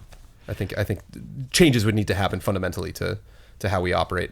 I think interpersonally, we're norming. Is that what it was? Yeah. Sure. I think interpersonally we're at 3, just because we've had the storming phases, we've had the forming phases where we're all very polite, and then oh my God, have we stormed? Whoa. Yeah, we still storm from time to time. We still storm from time, but now it's a different kind of storm where it's less about. It's not a personal emotional thing, it's just an opinions thing, and like we're all still solid at the end of the day. Yeah. Whereas I think at GT, like times people would get mad at each other and like things would get rocky, you know. Now I see that happening less and less. So I think interpersonally we're norming, but yeah, as far as a company goes, we're forming or storming. Like we like calling us a company is even kind of that's funny where it's to me. at. Yeah, because there's no one in Easy Allies who I would not consider a friend. Right. You know? And so it Wait, is this. really? Yeah, really. We're friends. You and I are friends. I don't know. I was unconvinced that you Haven't we been through this? counted anybody as a friend. We're storming on the podcast. We're You guys are storming right now. Shut up, Ian. No, I'm just happy to hear that. But yeah, happy. we have a different work environment than I think a project manager is used to having to tackle. I wonder Yeah. if Robin came in here and tried to assess us, it would probably just like, well, this doesn't work. You know, we do just have a really unique thing going on here, you know, which is hard to classify. Our biggest strength and our greatest weakness is we are just a bunch of guys that like video games. That is Yeah. the beginning of it and Yeah. the end of it. Oh yeah. We are 9 free agents. Yeah. Just in a ship together, and it's either a ship without a rudder or it's a ship with 9 rudders. I don't know which. I was thinking, yeah, just from last week when people were just so mad about our audio and video, like we just don't have that one person who only cares about video and audio. Right. Yeah, who's just like, this would sound better if you just crispened this up, and I have all the know-how and everything. We don't have that person because we're all just doing everything, which is crazy, which is better. And we don't. The one weakness that we have, I take issue a little bit with that because I have the know-how. But Look at this thing. Look at what we're talking about. We don't have the gear. Yeah. But like, we're talking one thing we don't have old camera, which was gifted to us. Yeah, it's true. Yeah, we need someone who's like a PR business person. Ooh, yeah. Or one of us needs to learn how to do that, but that's not going to happen because we're all too busy. We're too busy. Yeah. But like, yeah, we need that. What a slimy Jemime. Then we'll be norming. We need a slimy Jemime. Then we'll be norming. We need someone whose job is to interface. That's like in the job interview, I'll be like, we're looking at norming next year. Yeah, we're trying to norm. Can you help us norm? Could you help us norm? Because we're not norm. We're weird. Maybe in 2018 we perform. Ah. That's when it happens. Ooh, 2018. Yep. The performing phase. Look forward to it. Yep. All right, that's been love and respect. Thank you for doing that one. Yeah, I just thought it was an interesting question. I like when everybody interjects their own expertise into a question. I like that. I'm happy that we're your friends. Yeah. It's good to check in with you guys and figure out what the hell it is we're doing. Yeah. Absolutely. Because we need to grow the brand, and we don't know how to do that. Grow the brand. Get to grow the brand. Get those T-shirts out there. Get the T-shirts to spread the word. Advertising. That's what Sophie's doing. She's just spreading the word back there. Put a weird red star on a She's just booth running at into the E3. alleyway and spreading the word right in a small dog's face. Yeah. Ooh, the star is good. That would be our icon, We wouldn't it? would do a star on Yeah. a booth at E3, and I think if Kind of Funny can do it, we should. Yep. Who knows? I I don't know how you do that. You really just do it. You We print need them a out. slimy and- Majimey. Yeah. What is it? No, Slimy no. Jemimey? Slimy Jemimey. Credit Elise Willems. You don't have to. So like a female Slick Rick, or what is that? Yeah. Okay. Slimy Jemimey is the Slick Rick. Yeah. Okay. Fans will know to look at our archives from E3 2015 to find that specific moment. No, you can really, if you're just any publication, you can just slap anything you want on some booth. That's Really? not like, you don't have to apply for Well, that. let's do that. I don't know. Yeah, spend money on it. What's wrong with it? What does it Spending money mean? on printing those things. What does it mean to be a nominee of Best of EZA, nominee of It's E3? fun. It's all just fun. I That's always, what we I always do find it anything weird for. too when you show up like day one, you're like, nominee. Oh, It's like, yeah, what? that's It's weird. day one. That's weird. I'm still in line to play. We've given them out something. day 3. Yeah. We give them out after we actually play them. But we have those extended arguments. I love our extended arguments. The things that end those with matter. those. They can be those stars. personal then. All right. Ian's. Yeah, it's just your Jones, face. we know there are only 9, and we each we get just put one. our face we on each the- yeah. pick it. It's not bad. I mean, that's kind of interesting. Ian's pick. See, this is what's interesting when we get to It just norming. says Ian's pick. Is the Yeah, different Jones's goals. pick. Do you know what I mean? Like, I don't. I don't want that at all. My goal is never to have EZA have stars on booths, but I think that is a goal for many of us. So I think we're still Bossman's it. pick. I don't want that. Oh, I don't want that. Oh boy, do I, I don't not want. want that. I don't want it either. I think it'd be funny. Yeah. You don't want to see Huber's face in the For Honor booth? I don't think they should be faces. I think that's dumb. Kind I of think funny it he's should got be faces stars. on I lock. think it We should be can't a take star. faces away from kind There of. should just be a little star that says Yeah. Huber's pick. Right. And then it'll be like, what the hell is that? Yeah, who's Hubert? This is like a 4-hour podcast. It's deep. I'm losing my mind. I've had to pee so bad. For Just like an remember Huber hype. Okay, all right, let's do some bets. Yep. Next week's bet, Titanfall 2 comes out, as we said, on a Friday. In response to the beta, Respawn said that pilots will once again acquire a small passive amount of Titan meter every few seconds. Oh, they changed the way it works. They made it so there wouldn't be automatic, or you wouldn't.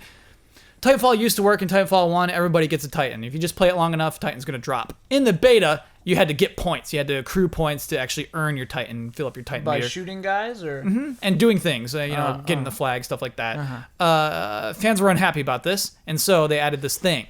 And so we're going to start a match, an online match of, what's the mode called? Amped Hardpoint.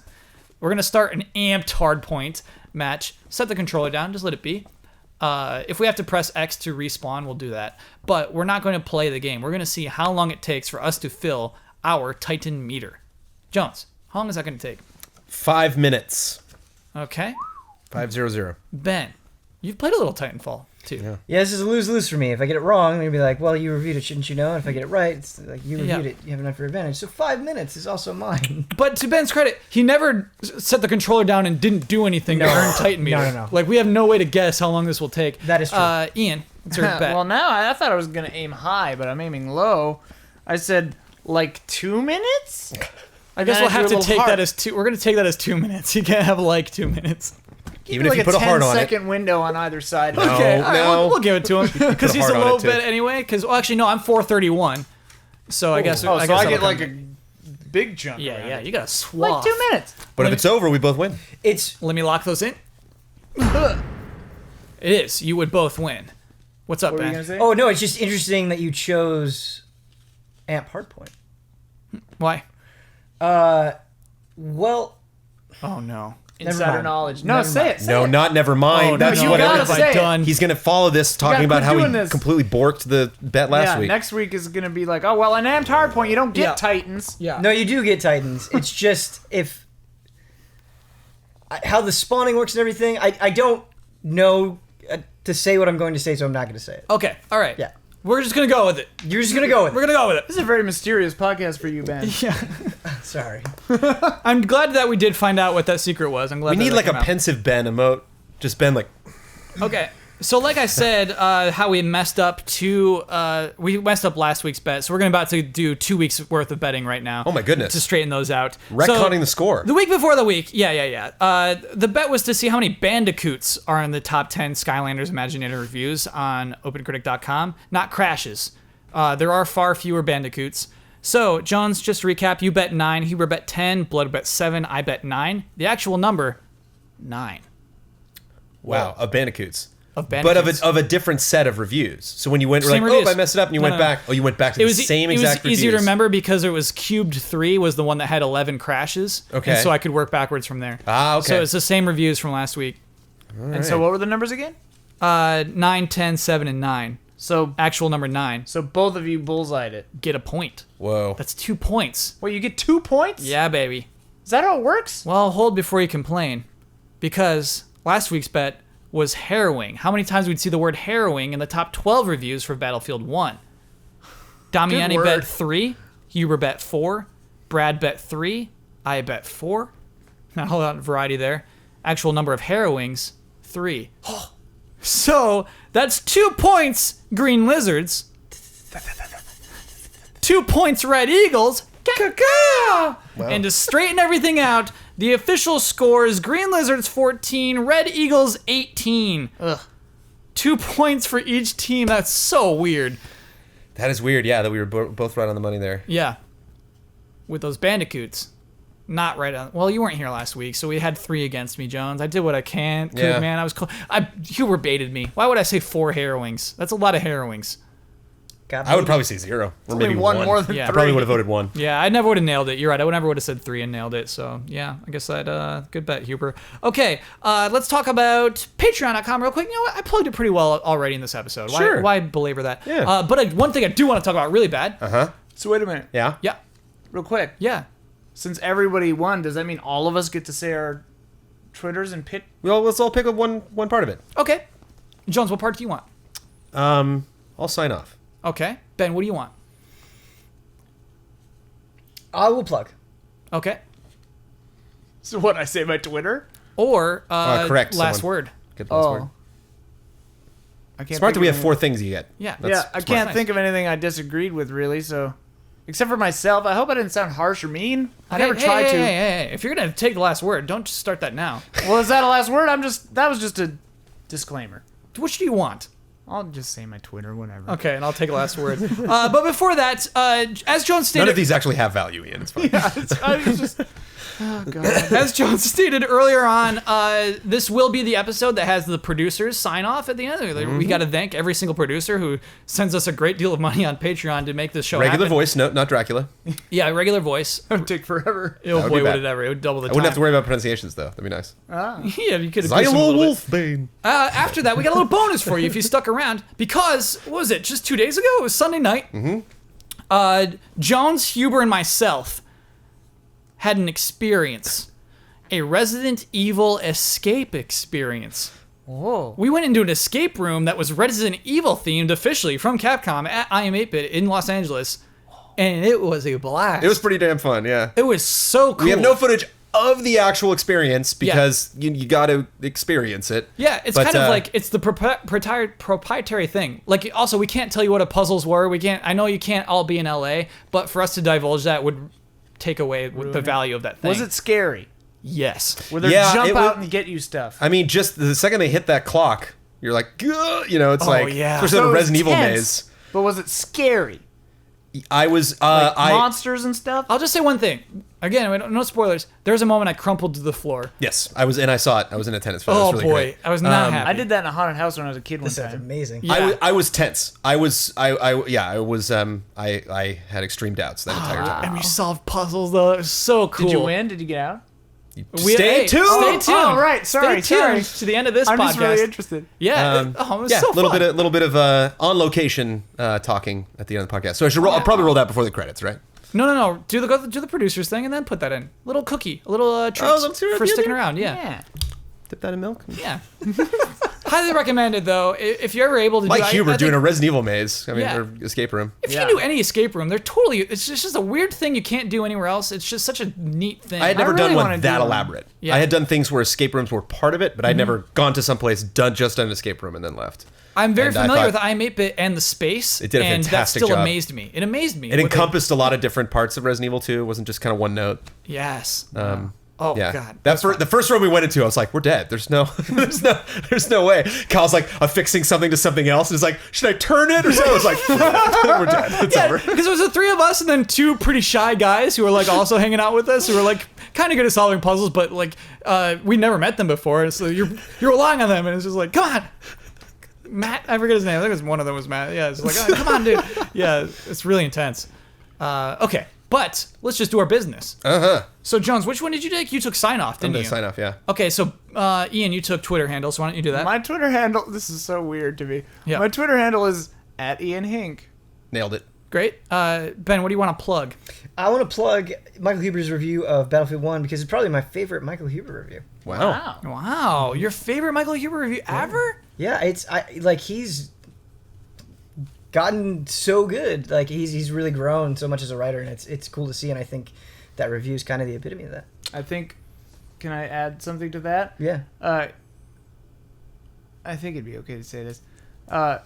Huber said to me, in all the years of working on game trailers and doing all these reviews, the first time ever Bloodworth said to Huber, good review. Whoa, good it's job. Battlefield 1? So it's like he gotta earn it. Senpai noticed him. Yes, You gotta earn it. Senpai noticed him, and it felt so good. Cool.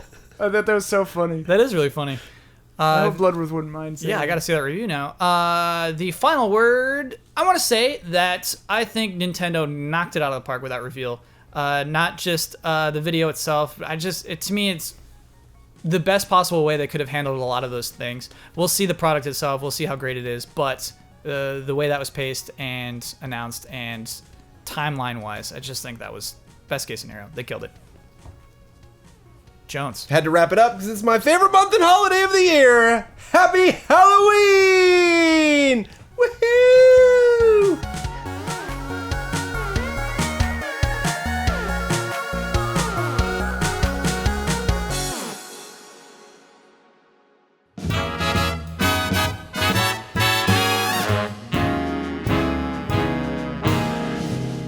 The Easy Allies would like to thank our Patreon podcast producers. We apologize in advance for all the ally names we are about to misspell and mispronounce. Ebb Software, Michael Kozachenko, Mango, Sweet Justice, YoYoTricks.com, Simon Anderson, Jesse Fish, Nick, Caleb Aranda, Richard Smuts, Boris Scherl, 44 Stars, Michael Favacci, Ryan Anderson, Steven, Walker Hope, Chris McKeague, Osama Al-Arbi, Ken Lair, Professor Metal Gear, Zachary Wingate, David Witt, Beaten Down Brian, Leaf Johnson, Bradley Spees, Jared Reif, Matthew Pauling, Datamouth, Maria, Gino A. Leet, Silent Consonant, Yasser Al-Husseini, Jason A. Sackle, Candy Coated Thorns, G. Levin, Charles Anthony Iapicino, Neil Genero, G. Ken, Thomas Rogers, Tim O'Keefe, Hitman 047, Robert Stoffel, Colt Doss, Paul Nalsund, Jason Joint, Andrew Stoke, Jay Shee, Wobess, Giru017, Taylor Bingham, Paul Judge, Paolo Costabel, Mark Biancan, Phoenix Doss, Lee Young, Congolator, Andrew Kidd, Peter David, Skolopen, Clayton Ingram, Greg Kettering, Brad Lohman, Gary Fair, Stopgert, Ian Santa Anna, Jeffrey Mitchell, Tim Strothman, David Peterson, TTT, Derek Bartnett, Caleb Crawford, Blue Suitor, Leon Alexandru, Matthew Shornig, Todd Yurkovic, Ahmad Sami, Mikkel Bach Sorensen, Usman Khan, Yo Butts, Michael Bisegli, Hesperus84, Athena, Patrick Chong, Talenthus, Wesley Welcomer, Monica, Chum Nun, Isabella Crane, Paul Young, Stephen Last, Tanner Holmes, Ahmad Naki, The Banana Forklift Killer, Ingo Tulets, Robert I, Kaylee Murdoch, Joaquin Morovuo, Gustav Gerzilla Strombaum, Marcel Markov, Mark J. Betters II, Nefertiti Jenkins, Joel Olson, David Wen, Steve Wong, Frederick Bonander, Brent Phillips, Lucas Smith, Marius Smith, Turbo Girl, Kuvshanov Ilya, Brandon, Catherine Lai, Tralium, Gary James, Rory McGuire, Ian Bradburn, Corey Jackson, Robert Crouch, Juan Yobo, Michael Schreiber, Sven von Brand, Manuel Gebert, G-Sith, Fabian Schuster, Ulf himself, Adam Damond, Mikhail Onyel, Isun Chor, Code Red, Waleed WSF 88, Jared Putman, Forrest Polk, Yuri Divinity von Leeuwen, Mike Hook 1, Thomas Einsporn, Jamie Jackman, Preston Swaggerty Haggerty, Mauricio Fuentes, Brendan Townsley, Xylo Wolfbane, Quickscares.com, Freaker, Alexander Schiller, Neil Brophy, Captain Fancy Pants, Yoon Kim,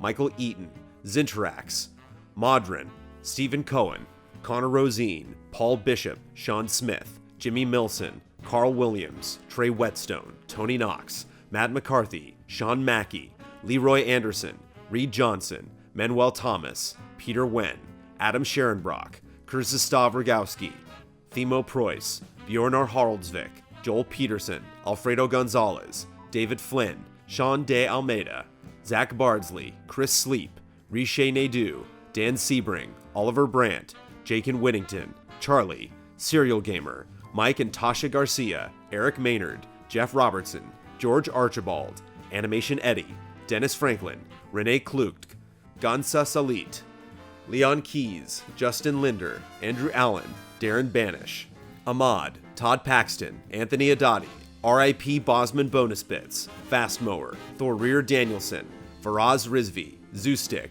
Don Turner, Luke Mivchek, Otto Mustonen, Christopher Ratliff, Garrett Evett, Thomas Abrams, Anthony Gomez, Sean McGowan, King Doug 87, Kyle Bradford, Miles Walden, Edison S. Prada Jr., Ian Barker, Alexander Breveglieri, Zach Latham, Carlos Lopez, Marty Savage, Travis Ing, Bryce Ray Parker, Tuttle, Stuart Siddle, William Kirk, Connor Ross, Matt Gunther, Evan Eng, Joshua Vanswall, Ryan E. Garcia, Eric Gustafson, Refill, Sebastian Trier, Jeffrey Daniel Lasley, Gustav Summers, Stephen Walther, Kevin Camposano, Carlos Zuniga, Ryan Cohen, Adam Mullaney, Link666 Goron, Terrence Ireland, Simon Gauthier, Momo Rashid, M. Legend, Lance Mink, Matthias Larson, Kristen Rogers, Justin Wenderoff, Niz Klojgard, Grace, Calgareth, Eddie Reisner, Chase Caldwell, Andrew Buchter, Rebecca Woods,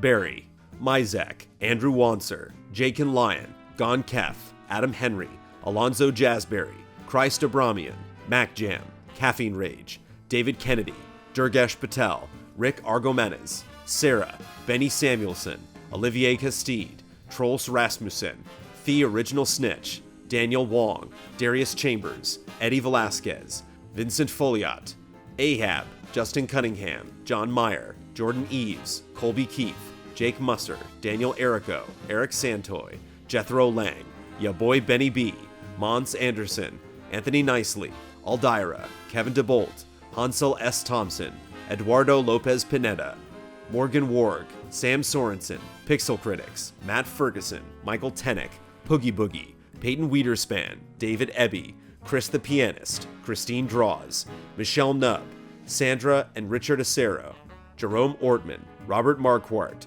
Carlos Gonzalez, Joe Burns, David Tran, Monica X. Avaria, Alan Wynn, Adam Barker, Philip Klarskov Jensen, Niels Frederick Elbowl, Holy Hand Grenade, Sun Pham, Alex Monaco, Evan Anderson, Fumbles, Nuno Amaral, Galen Moxley Hagert, Twisted Heart, David Boyarsky, Rajiv Maharaj, Ciara Wheeler, Sean McGing, Dirtbag Darrell, KBM 13, Henry Clark, Daggeth, Brendan Hrehorik, Christopher Santis, Marco Flores, Daniil Bushnell, Tarek Leham, Andreas Coter, Extravaganza, Gali Gutierrez, Mark Alvarado, PJ Motomi Garona, Michael Kozak, Daniel Tams, Mo Sutton 1776, Julio Ruiz, Wow, that was epic, Andy H., Lars Berger, Spry Farron, James Kennedy, Fabian Kindle, Trey Blissett, Remy Loisel, Christopher Dixon, Peter Shoemaker, Marius Matheson, Sergio Ruben Hernandez Gallegos, Vannery C., Irvin De La Torre, Cyberboa, Calvin Crack, Devin Gibbs, Azazel Valkyrie, Michael Esme, Garrett Falks, Christopher Foss, Bobby Trizzle, Outcast Writer, Helping Leon, Self-Confessed Cynic, Roman Gamepire, V. Kira Ray, Tristan Howard, Hugo Calm, Jeremiah Snowden, Dinesh Patel, Michael Agent, Nestor Reyes, Gonzalo Sands, Elizabeth, Shannon Gates, Alex Lavanier, Justin Wren, Age Dolls, Adam, David Hannon, Robert Ori Einerson, Phoenix Rouge, Christopher Donnelly, Michael Revelato, Jason Huberts, Jesper Lawson, Joel Short, Marco Hernandez, Brian Cause, Chad Ball, Seyun Kim, Andrew Amos, Fat Shadow, Nia Yang, Struggler, Tense George, Joey and Kate, Luke Arnold, Raymond Chow, Ian Anderson, Tongue Surgery, Natalie Mickelborg, Hasney, Skender Yashari, Thomas Wigington Jr., Trenton Robison, The Hashtagonist, Kim Monk Vonderleith Haagensen Petersen, Colin Hoylman, Reed Marlett, Evan Anderson, Ali Khan Sunger, Justice Brennan, Andrew Gregoire, Rerun, James Blair, Arkham Fantasy, Luis Ibarra, Rosamoon, Dale Sun, Paul Derwonko, Philip Higdon, Spencer Stevens, Christopher Wells, Impact 93, Siahid Jabbar, Juan, Elliot Moscow, Jonas, Ivan Ponce, John Prey, Sebastian Urban, Marco Zanone, Alec Church, Jake Landry.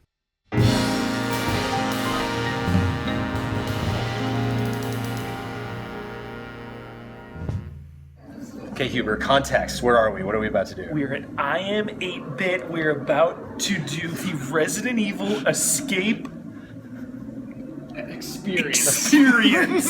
Sorry, you had. Yes. You teed it up so Kyle, well there. Kyle, you have to escape the experience.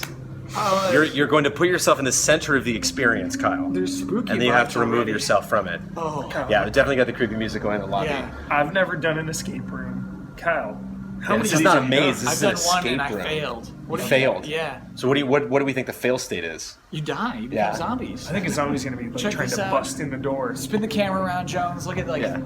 we're playing Resident Evil in here. This is a paradise. I could live here. Yeah, I'm expecting us to do puzzles for sure. Apparently, there's video game references. So if you've played the games, you got an edge? Yeah. Yeah. Okay. All right. Great. I hope. All right. Well, we'll be back with our full review of the experience. Iconic. Wish us luck. Yep. Horrifying. Look at those polygons. It's the motion blur. It's effective. All right. Wish us luck. Kyle's gonna die. I'll see you later. Look at this. Herb origins right here. About medicinal herbs. Look at that. Look at this context. This is max context. Okay, hold on. Go back then. You're going to sample 3 herbs that go around Raccoon Mountains. Since ancient times, humans have been healing wounds and diseases using various plants. This is where it starts, dude. Yeah, this is it. This book. Such good vibes. We survived. We survived! We did it! We Winners. did it! Winner, chicken dinner. 8 minutes to go. Huber, what was your most clutch thing you think you did?